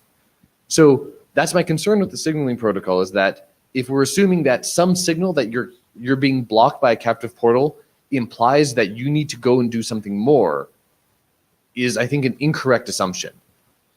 The reason I like the API more than the signaling and more than even today's redirect model is that it truly separates them out, right? It says there is a path, and the API is not about enforcement. As we were going on with David Bird on the list, API has nothing to do with enforcement. It is only a bootstrap for user experience.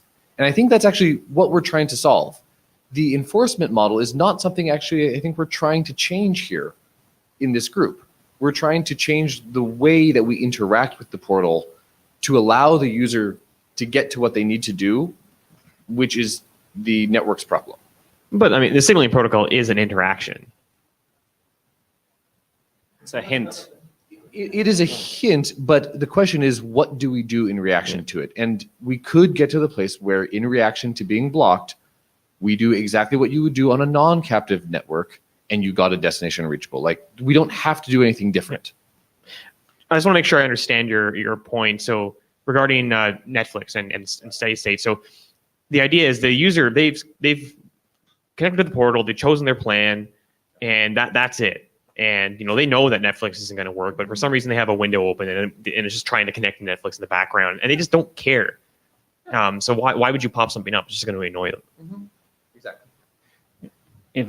If I may, well, go ahead, Lorenzo. If Netflix doesn't work, it's an outage, right? If the user expects that outage, then that's fine. I mean, I agree with Tommy. I think, and also, I don't think there's anything we can do about these partial connectivity use cases. We certainly can't make them worse, because they're just going to be, the operator's just going to continue to do whatever they need to do in order to enforce their business models, right? We can try to make other stuff better. We can't try to make this stuff better because we can't agree on it. So we can't make it worse. We can't make it better. I think in the case where the user paid for, the non-video streaming service, right? I don't understand what will be gained from a protocol to tell them you're going to Netflix and you could pay more if you wanted to. We have the API for the URL. For the user interaction, if they wanted to go back, there should be a path in the operating system to say, I need to go back to that interaction page because I decided I want to upgrade.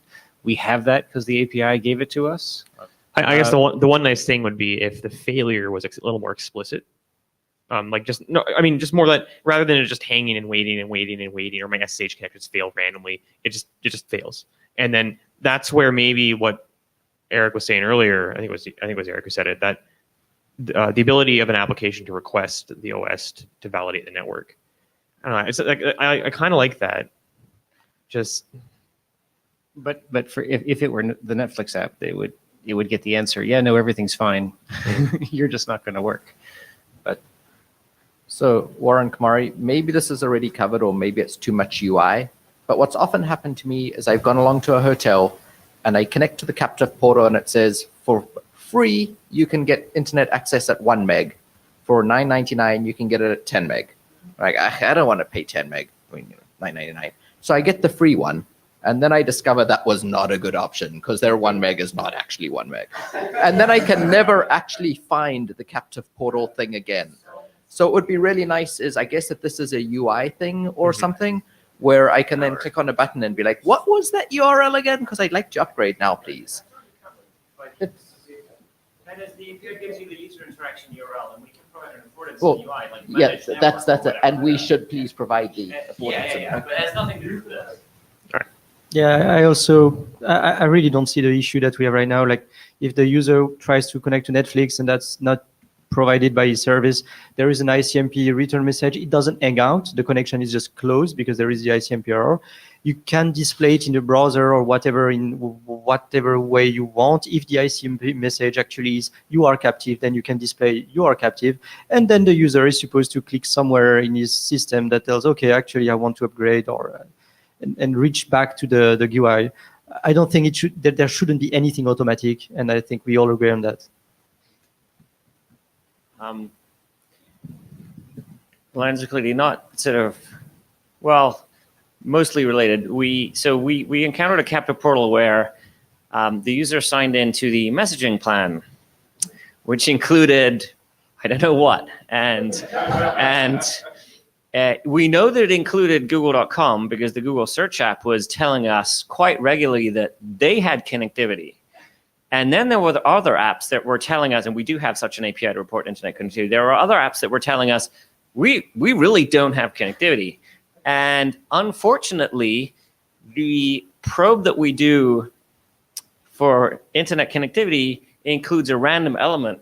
And some of those were 302'd and some of them were not. And so we ended up, and the bug that was filed was, I keep getting prompted for access, but I already signed into everything I signed into. I wanted the messaging plan, get out of my way. I don't know how to fix that, but yeah, so, and I don't think this would help, to be honest, right? Yeah, so I think we've run that one to ground, and there seems to be pretty strong consensus about this one. I think the conclusion there was that we're not making things worse, and I put an issue in on the architecture draft to simply state explicitly what we're doing and what we're not doing with respect to this sort of use case. And I think that'll be relatively straightforward to do. One paragraph should be enough for that sort of thing. But it'll mean that we can close this issue in the sense that we actually have an artifact that says what we've agreed. And so if anyone wants to produce that one paragraph, I welcome that. But otherwise, that's on you. So You've written it down already, haven't you? the notes are not that good. So I'm moderately confused. I just want to make sure. Did we agree that there should be no signaling protocol at all? Or did we agree that there should be... Not on that question. We got sidetracked onto this other more interesting question. I thought we agreed that it was going to be a hint. Yes. Okay. At most, it's a hint, which is, I think, consistent with what's in the draft. Okay. So and should we confirmed result that. should result in refetching the API? Could. May. Okay. Okay, so I probably need to rephrase that. I'm with May. Okay, fine. Yeah. I'm getting the impression that people will make their own decisions about whether or not they want to go and get the API. But, yeah. All right, moving on. Okay, so some open issues and questions that aren't the ones we've been talking about. So there was an issue open saying, hey, we need a way to indicate that there is no captive portal so people can just go on. Eric has that in the draft. I think you actually answered my question on GitHub today. And I think I noticed in the API, no, in the PVD document, there was also a note about it. Yeah, oh, sorry, slides. Yeah. So I think probably can just close that issue. There was also something, we had some language in the draft talking about PVD. And now that Pierre has nicely provided one, assuming it gets adopted, I think I can probably just clean that text up and get rid of the issue. There is a section talking about the backwards compatibility of signals. In particular, it's talking about how a portal might choose to continue to do redirects as well as do signals. I think, I don't know what we want. I'm not even clear that that text makes sense anymore, given the discussion we just had. So maybe I'll just, I can strip out that whole thing, or I can try and clarify it a bit more. I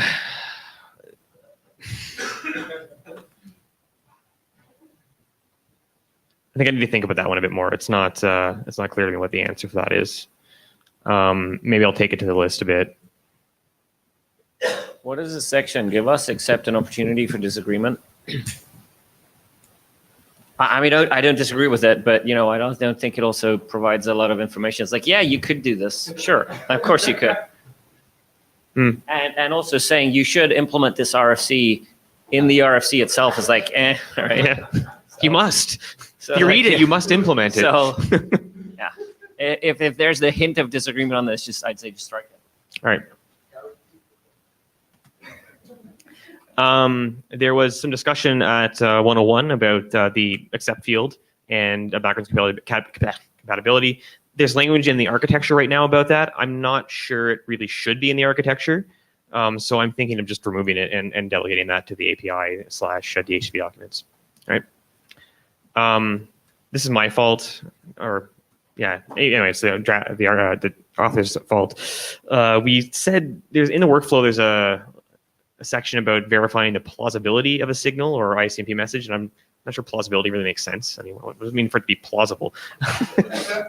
So I suggested on the mailing list that we rename it to authenticity. I'm not sure if that makes sense, but it raised a point that I didn't really capture very well in the draft regarding the requirements on the signaling protocol. We didn't really talk well about having the security of it, like having the user equipment trust that the signal is a real signal. There is a requirement saying that it's hard to spoof. Do we also need a requirement saying that it is real? Whatever that means. So before Tommy speaks, we've talked about the nature of the signal, and I think we've established that this is not necessarily a requirement here. And so saying something particularly with a should is problematic in the sense that you're now contradicting yourself. You may implement the signal that you do, then you should. So, what I was going to suggest actually is that any protocol that provides a signal like this will have certain properties with respect to authenticity. Being on the path is maybe not the property that we're looking for, but that's something that ICMP provides some information on. We don't have a lot else, and so we could do the whole HMAC thing that we talked about before and whatnot. But that's what I was trying to capture here. The question is, I would not put any specific requirement on this one based on what I've heard. So I think maybe just a little too restrictive. Let's just keep the option open if you want to, but just right. Let's leave that problem for someone else. Right. Future me can deal with this problem, basically. So Tommy, the point I came up here to make was that the requirements around authenticity of signaling are intimately tied with what we are using the signaling for. And so if we do what we were discussing here of, it's a hint that you may use to tell you that something went wrong, which is I find to be exactly the same as a normal ICMP unreachable today.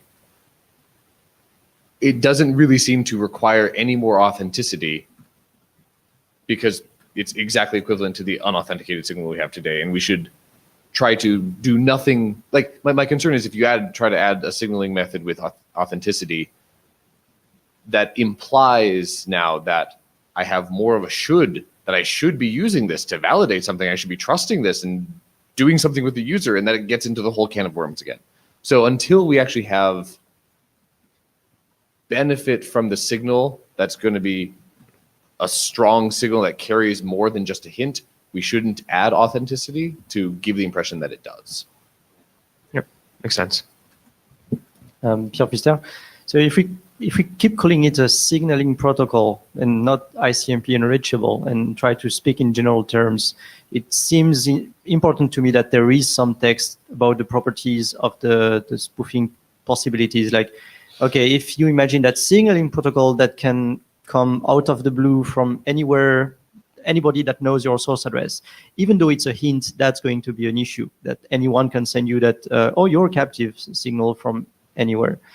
If it's an ICMP unreachable, and that you need to make sure that it comes from the path and that it's related to an actual connection that you're having, it's a little bit better.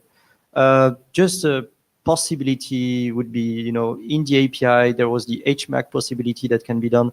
We can also imagine putting a list of valid source addresses in the API that, not strong security, but still better than accepting such messages from anywhere on the network. Lorenzo,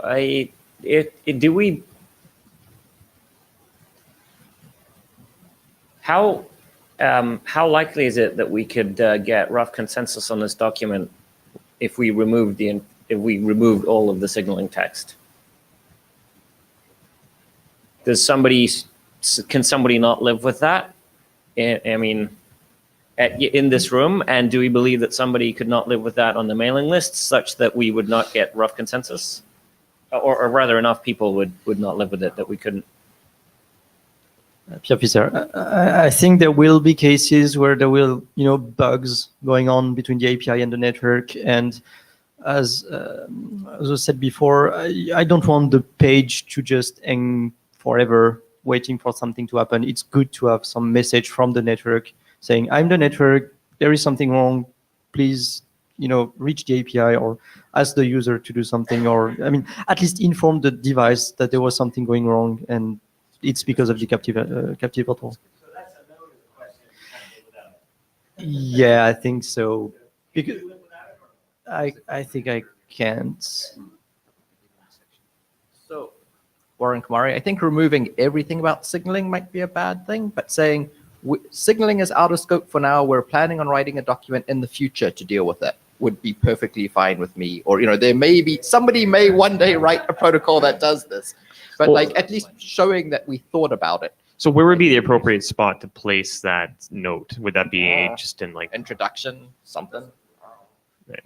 So just as a suggestion there, that suggests that maybe you could lighten the requirements in the sense that they could be a little bit more abstract and a little bit shorter, and not go into these sorts of details in too much at too much length, but still say, this is what the role it would play in the architecture, but we're not really describing a concrete manifestation of it. The following things are probably important, like the spoofing thing, but we don't need to get into the details and the nuts and bolts of it, because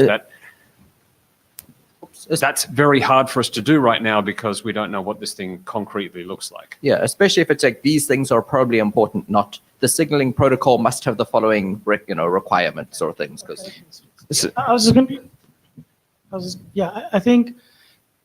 I think we need to at least have some statement, and I think probably at least some level of character. It doesn't have to be requirements also, right? It can just be characteristics. Like it should ideally have these, these characteristics, and that might be okay, but at least we should have some. So when we're going down this path of considering shrinking the scope of the signal more, does that right now there's a fair amount of text describing how the signal actually works in the workflow. If it were there, would that also involve just removing all of that, remove from the diagrams, and just have a brief blurb saying, hey, we would kind of use it to talk between the enforcement point and the user equipment, kind of look like this? It's probably not the right room to be having that discussion without actually having the text in front of us and the time. So my suggestion would be that you and those who are interested go back and have a look at the document, what you've got at the moment, and make some suggestions on what might be done. Right. Can I make a suggestion? That's what I was planning to do. Would anybody disagree with this? So we just say that the network, the enforcement point should, or maybe must, when it drops a packet, send the destination unreachable ICMP message. So just like we make sure that something happens and not the packet is silently dropped. That's a separate question. Really? That's a separate question. But please, we should talk about that. But right now, this is about the trigger for going and fetching the API and the requirements we have around that. That's a separate thing that maybe we should talk about. I'd like to get to the answer on this one. Are you happy taking an action to look at the signaling stuff and seeing what you can do to reduce the level of detail, perhaps, and maybe come up with a proposal? Yep. Okay. Should we also say that, or clarify that, for better or worse, suitable or not, ICMP destination reachable is the signal that exists today? That's the question that I think we can now move on to. Is it actually used today? Look, can we just close this one before we move on to that one, please? Tommy, you wanted to go on the next close. one. I wanted to talk to that. Does anyone have any objection to that plan? Kyle's going to go and have a look at the draft and look at the signaling stuff and remove the landmines of this nature and try to get it down to the essential parts. And I think you're close, but you've got a lot of detail in there, and we could probably just lighten that a bit. Yeah. All right, Tommy. So to not solving this problem, but more to going what Pierre was saying, one thing we could say, and you can take this down in the notes, that I think could be helpful is just silent dropping is considered harmful. And that's it, right? Like if you have some mechanism that will produce an error and cause the connection to be closed or redirected or whatever, that is preferred to black holing traffic. And then we can just stop there.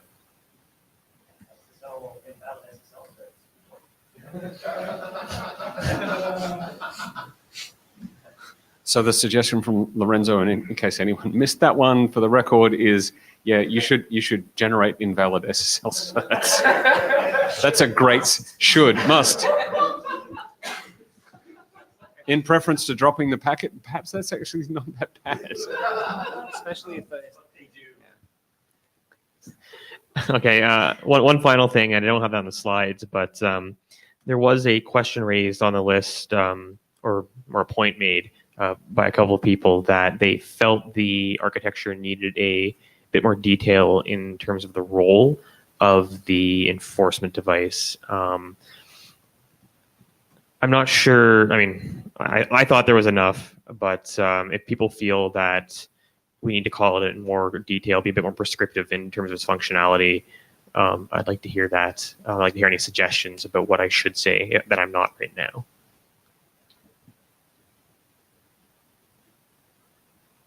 Lorenzo, feel free to ignore me because I'm going to say something not very helpful. And I think my feeling is the value that we can provide in this group is in terms of a protocol to try to help clarify some sort of contract between two different devices. It's really not, I think, that useful in this group to tell captive portal operators how to build what they've already built. So, you know, if we already have text and we agree with it, sure, but if not, I think that's not the value necessarily here. So, you know, it's possible I misunderstood. The enforcement point should or should not do this in pursuit of a signal that we don't even agree how it's supposed to work. I don't see a lot of value in that. So Warren Kumari, and I think that this is properly on this topic. So enforcement stuff. A while back, I was wandering around with an Ubuntu laptop, and I really wanted to reach google.com for some reason.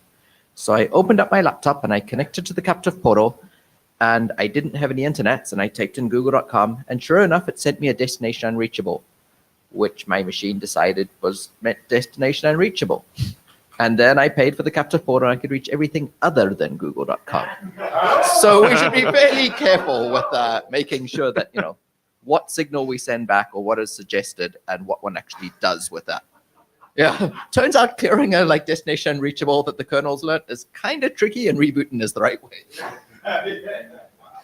That is not good user experience. Okay, so to Lorenzo's point, if we talk, it should probably be the case that if we talk about the, we'll be more descriptive than prescriptive when it comes to the enforcement point. We're just give descriptions of how we think it's working in order to illustrate the main things we're doing, which is the protocol. All right, I think that's it. Yep. Any closing thoughts? Thanks, Scott. Yep. We have a little bit more time. Thank you. Yes. Yeah, we use our time up. If we continue at this rate, we're going to run out of time. So. If we had a captive portal that told us how much time was when the session starts, captive API tells you. Yes. So, hello everyone. I'm Pierre Prisser, as you probably noticed, and I'm going to talk about. Thank you. I'm going to talk about this new draft, which is about discovering the captive portal API with using provisioning domains, and so it's co-authored with Tommy, who wrote quite about everything in the documents, but I'm presenting it. Thank you, Tommy. This is not something totally new, the concept of provisioning domains. It was defined by the MIF working group, and we discussed it quite a lot in this working group. But now is the opportunity to have a deeper look at it, since there is an actual document to look at. So it's defined in the architecture document RFC 7556 as a consistent set of information. Basically, this is the set of things that you receive from your network that lets you access the network. Now we have an additional draft, the provisional domain in the interior working group, which has two main objectives. The first objective is to identify the provisioning domain, and for that purpose, we use a fully qualified domain name, which means that if you're connected on one interface to one Wi-Fi, you would receive some notification telling you the name of the PVD, so it's a fully qualified domain name. And on another interface, another provisioning domain. You might have multiple different provisioning domains on the same interface by the means of different router advertisements, meaning that they would have different fully qualified domain names. Or you could even have the same provisioning domains on two different interfaces if they ultimately connect you to the same upstream networks. Like, for instance, in a hotel room, you get Wi-Fi and wire, but in the end, the upstream connectivity is the same. It's the same service that is provided with the same characteristics. So there is the idea would be to let the host know that it's actually the same service that is provided. And now the second objective of the provisioning domain work is to provide additional information about the fundamental properties of the upstream link you're connected to, the way you access the internet. So that can be, the service provider, the name of the upstream connectivity. It can be, for instance, we are going to talk about it, whether or not there is a captive portal. It could be the throughput. So we are not right now currently defining all that in the draft, in the provisioning domain draft. But the idea is to provide something that is generic by the mean of a JSON object that is provided to you by the network, and that lists the different properties of the network for the host. So the idea in this draft with this additional object is to do something that would be generic and that would serve multiple purposes. So, for instance, the one of the captive portal working group, in all the cases where the host would know a little bit more about the network, but it might be considered slightly, annoying to define a new array or DHCP option for every use case. So, not saying that working group shouldn't do that, but we have lots of cases where you would like the host to know more about the network and that you don't want to have to define a new IPv6 ICMP option to do that. So for the phase one, the way it works is that the fully qualified domain name is put in the router advertisement packet that you receive from your router. So in this example, you have two interfaces with two different routers, but as I mentioned, you may have a single router with multiple PVDs. And so this is the option that has been defined. You see, so there is, on the middle of it, there is a PVD ID. So that's the fully qualified domain name. We have a set of bits that are set or not. So the H bit is the one that is pretty important because it stands for HTTP bits, because it means that based on the fully qualified domain name, the host is allowed to create an HTTP request to retrieve the JSON object, which you can see on the other part on the bottom of the slide. So that's an example of a JSON object that you can get. The other bits are the L bit, which is for legacy, which means that the provisioning domain ID is applicable to the IPv4 connection as well. So it's compatible with IPv4. Although it requires a router advertisement. So you can say that the PVD works for the IPv4 uplink. And then we have other fields like whether or not there is a specific router advertisement options that are included in the PVD ID. So you can play with the options that you want the PVD aware host to be able to parse and those that you don't, but that's not really the topic for today. There also is a delay field that lets you avoid thundering herd problem when you want to update the PVD. Now for the JSON object, the keys that we have today are the name. So you can display a fancy name to the user. There is a localized name, so you can display a fancy name in the language of the user. We have a time of expiry such that from time to time you can update the JSON object. No, that time shouldn't be really often, right? Because it's really about the characteristics of the link, and those are not intended to change all the time. So the JSON object can be seen as something that is pretty stable over time. We put a prefix in order to validate that the JSON object that we receive from a server that I didn't mention it yet, but we use HTTPS. So we validate the fact that the server is actually owning the name that is inside the PVD, but then that wouldn't prevent an attacker from advertising a PVD ID that is not that it doesn't own. So there is as well the prefix there to make sure that the PVD is used on a network which uses the same source addresses and configured addresses. And then we just have an additional key for saying if there is internet access or no.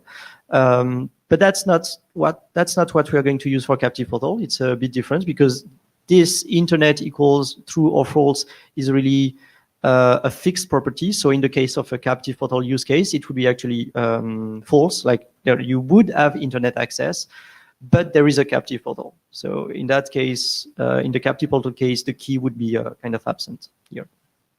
So implementation status, it's been implemented for quite a while now. We have a daemon that helps the user space application to get information about the object.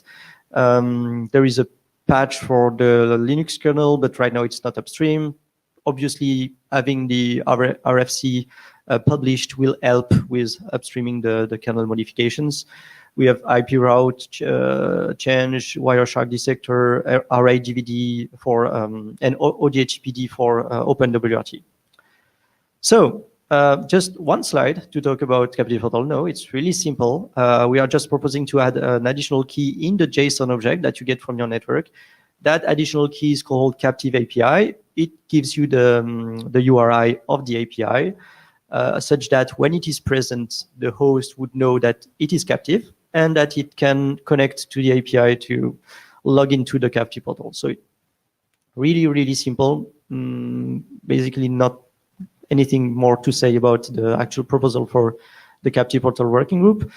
And just to mention that it's that simple that we actually implemented it twice in 2 different hackathons. So that was IETF101 hackathon, we implemented it and demonstrated it. And then it was IETF99 hackathon.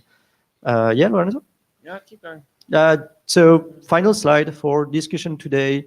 4 main topics, I would guess. Whether we should add an additional key that kind of shortcuts the API to go to the GUI faster. So that's one possibility. Should we define a way to state that there is no captive portal? So that would be as simple as putting, an empty string instead of the API. Then we can discuss the pros and cons of using PVDs. Should we use PVDs only, or should we use DHCP and array only, or should we use both?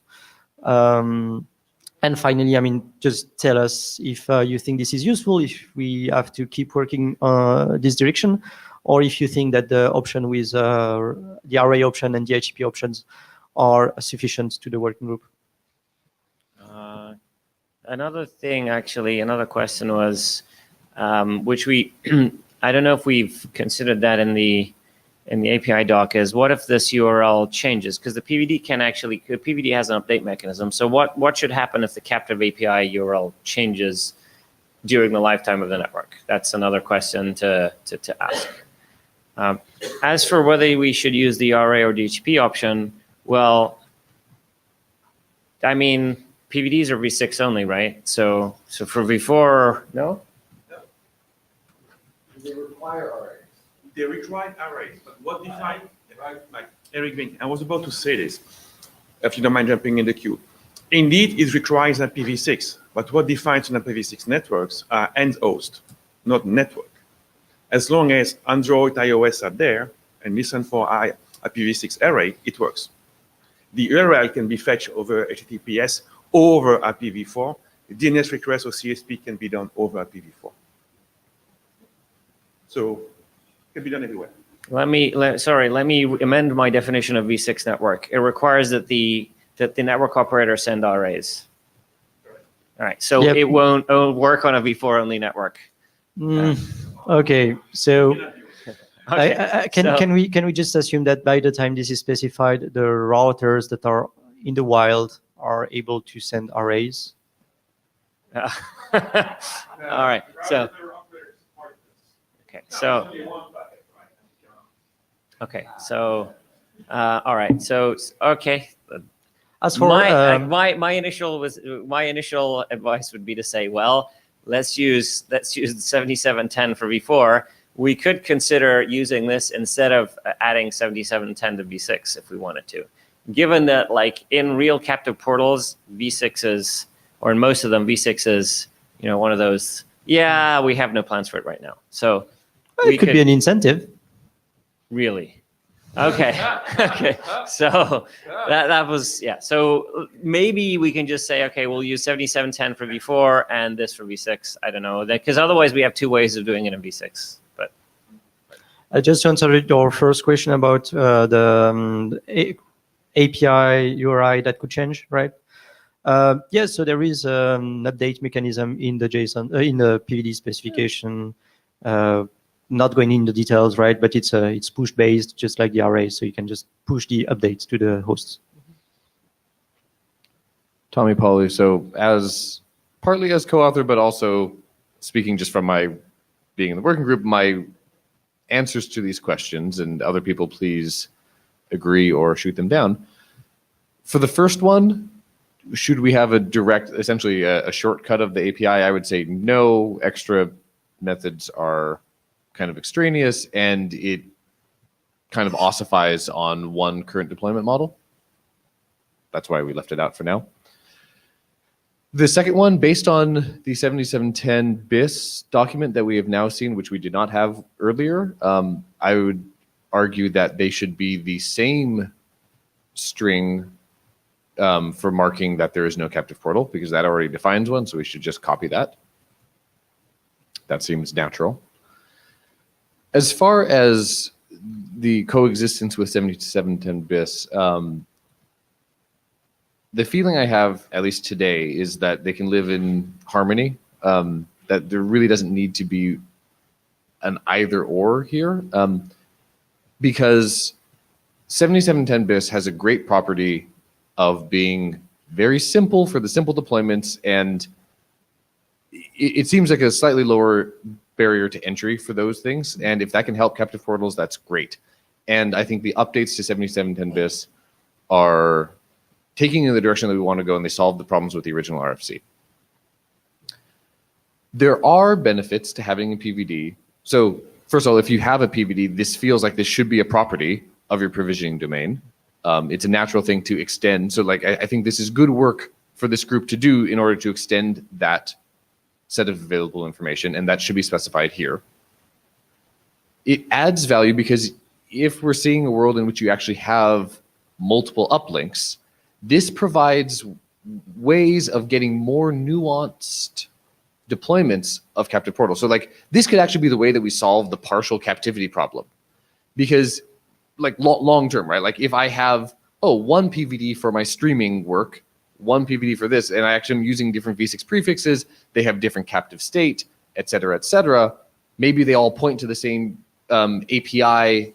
They have different APIs, but they could point to the same user portal for actually buying the things.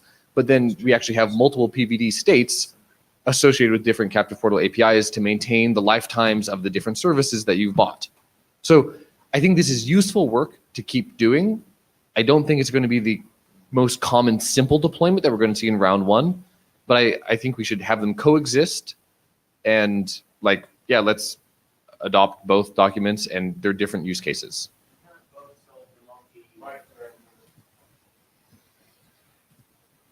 you can't both solve the multi-payment scenario and use 7710 BIS at the same time, because those two things will stomp on each other and they'll race. Correct, right. These would be separate deployment models, but an Android or iOS host would understand either. And if you want to use the one that lets you give different subnetworks, great. If you want to just have the one that's just like the boom, here's your RA DHCP option, that works too. Which one supersedes if they differ? If they're different? I think that would be up to the PVD document to describe. Like a PVD aware host prefers the nuanced PVD one. I don't know. Like that's something that we would need to discuss if we were to take on the work. One option as well is that if there is an array option that is defined for discovering the API, you can put it in the array with the PVD. And if you have multiple services, different services, you can send multiple PVDs, multiple arrays, and each related to one of the services that you provide with different captive portal APIs. Okay. Eric Vink, I was about just, you said, Pierre, that you can get multiple PVDs for discovering multiple captive portals on the same network. Now, the captive API, I would not say the very detailed, cosmetic. empty string, put null. Yeah. So what was your proposal, Tommy? You said there was a key that already exists in the API document, and or those. There is a long string, and we should use the same instead of an empty string or nil. Why not? Okay. This is Daniel Kahn Gilmore. So as I'm thinking about this, I'm imagining connecting to a network where I get DHCP-v6 with CAPPORT info. I get a route advertisement with CAPPORT information. It also has a PVD information. I get the PVD, and the PVD gives me additional portal information. And I get another PVD, another RA, and I get another PVD. And some of those things point to the same things, and some of them point to different things. And I am really glad that I am not responsible for implementing this in a way that the user can understand. I think we are building ourselves a swamp that will have failure modes that are completely impenetrable. And that worries me. Is this a problem that we already have with 7710 bis with the DHCP-v6 option? Keep on digging. Did you want to answer that? As someone who is responsible for building implementation, I kind of with you. I mean, I think we're already sort of talking about, you know, 7710, and then, well, but like 7710 is hard, so let's do the location header. And that's actually, I almost feel that we should just only do that first.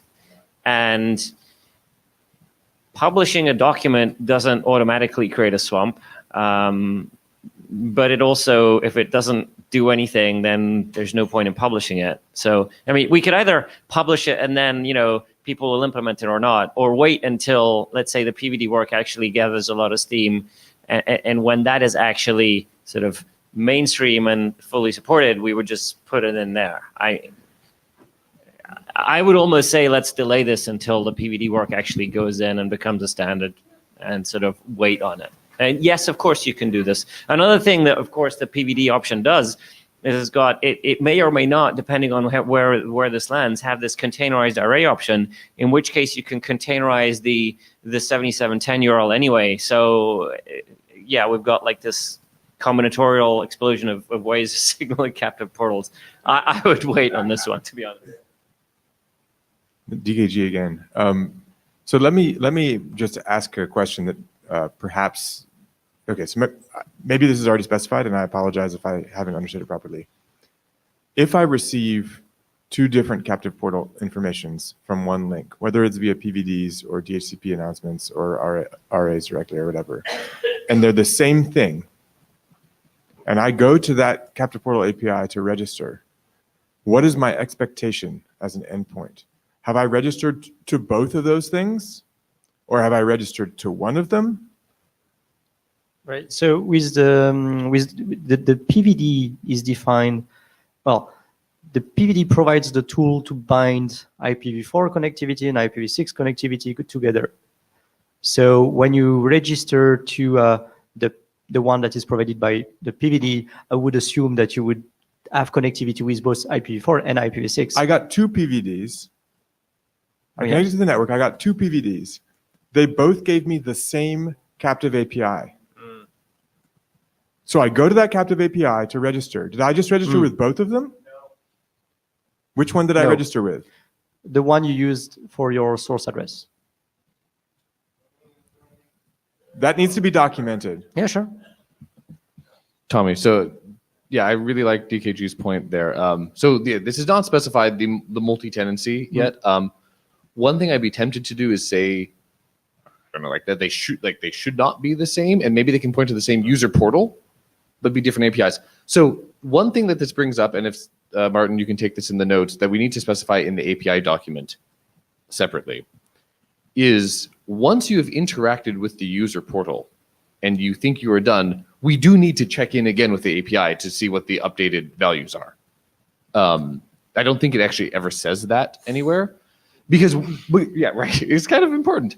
So one thing you could imagine doing, like if they pointed to the same portal user interaction, and on that user interaction, I bought 2 out of 3 services, then ideally I should be able to check in with the APIs for those services or those PVDs and figure out which ones of those did the user just open up. So it's going to be some model like that if we go down that route. But even for the simple model, we do need to specify that we need to check in again to actually know what the user did.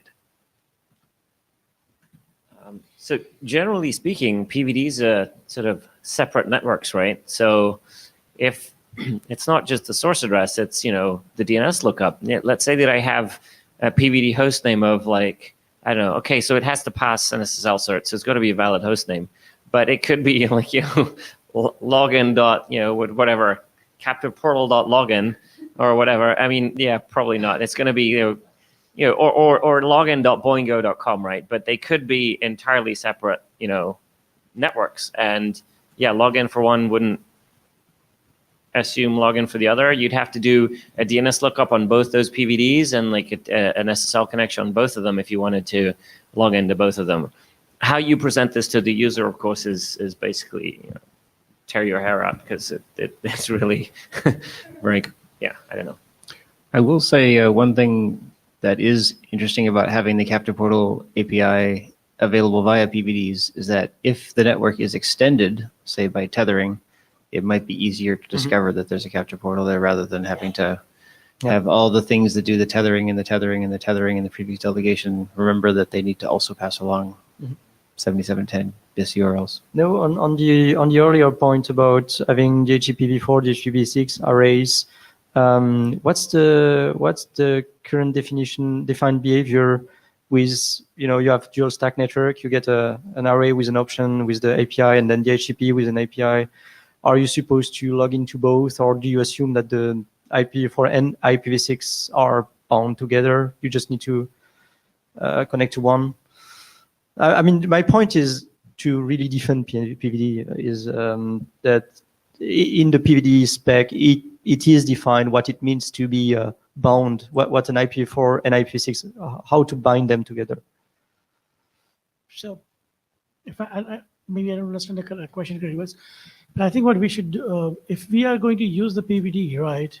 So, I guess that's a good question. Is between if you also receive a DHCP option and a PVD. Now the DHCP option is going to be IPv4 only. Well, maybe v6, but v4, let's say. Now we have to give some. I don't have an answer. We have to give a clarification on which one wins, right? Especially if they are different captive portal API, if they are different endpoints, maybe.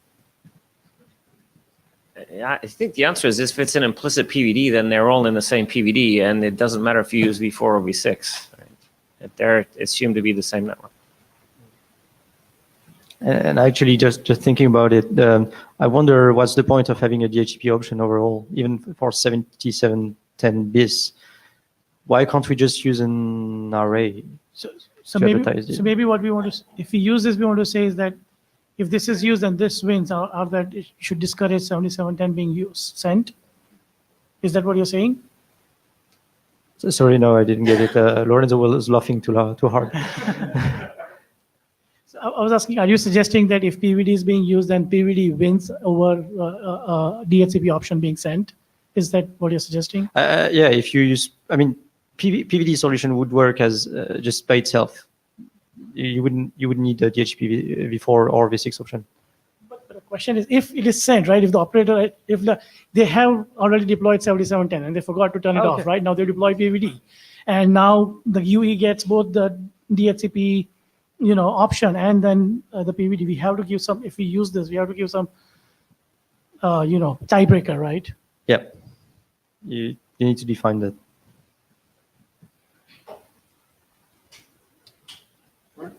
Thank you. Got the answers you need? So to the last one, I'm not sure. So I get that we should wait for the PVD work to progress, or is everyone comfortable with that? Or that conclusion? As in, the proposal would be, Pierre would continue to work on this and make the improvements we discussed, but we would leave it as an individual draft until such time as we are more certain that PVDs are good, as in deployed or what have you. So this raises a question for the architecture draft, which does explicitly mention PBDs in it right now. So does that mean I should probably just strike them from it until so? Do you need that? No, I don't. I mean, it's more given as an example of a way of discovering the API. So I could probably remove it. Let's see what Tommy says. Just to avoid not holding up your document being published, I would not down reference this document. What you could do is just bring up in the architecture that when you're supporting multiple networks, that this is not Wi-Fi specific, you can just have a reference just to the MPVD architecture saying that there may be needs in the future to specify captive portals also for discovered provisioning domains, which there may be multiple of on a network. And just essentially say that is a use case that this architecture could be useful for. And then this document, whenever it evolves, would just reference, and we are filling that role. So, my impression is that this is Adam Roach. My impression is this is an informational reference right now. Down refs don't apply to informational, only normative. Yeah. Yeah, you can, that's you can true. informationally reference a draft. No, I think what Polly says. Sorry, Tommy. Tired. I think what he says makes sense. And I'll do that. I just wanted to remind the authors of the CAPPORT API doc that we should decide what it means for the captive portal API URL to change. And okay, good, yeah. Thank you all. Blue sheets, please. If you haven't signed blue sheets, please sign the blue sheets. See everyone in Bangkok, perhaps? On the mailing list. Thank you.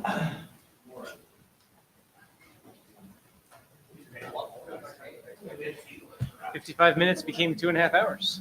When you have it, why not use it?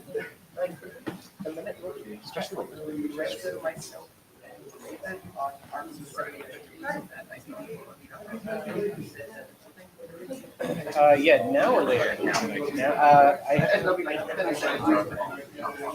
Oh, yes, then yes. I'm meeting someone for lunch at 12:15. I saw Marcus. It's a pretty good group, but we don't get a whole lot of activity. Like, pretty sure your eyes can be